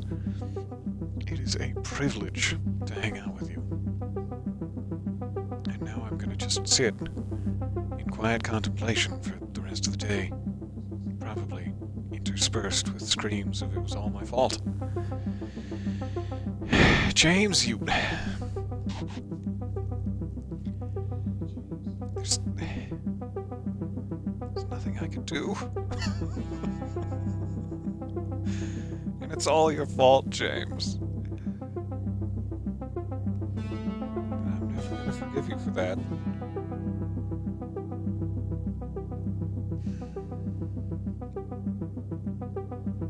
Thank you guys for hanging out with me. I will see you for the next adventure, soonish.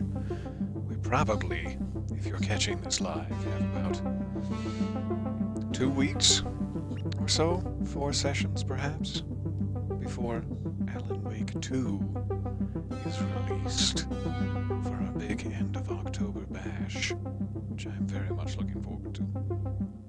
Until then, we'll find a couple more shorter sequences like this, which was perfect to fill in the white space. I hope that you have a wonderful rest of the day. I will see you as soon as possible. Take care of yourself, and remember that I love you. Bye for now.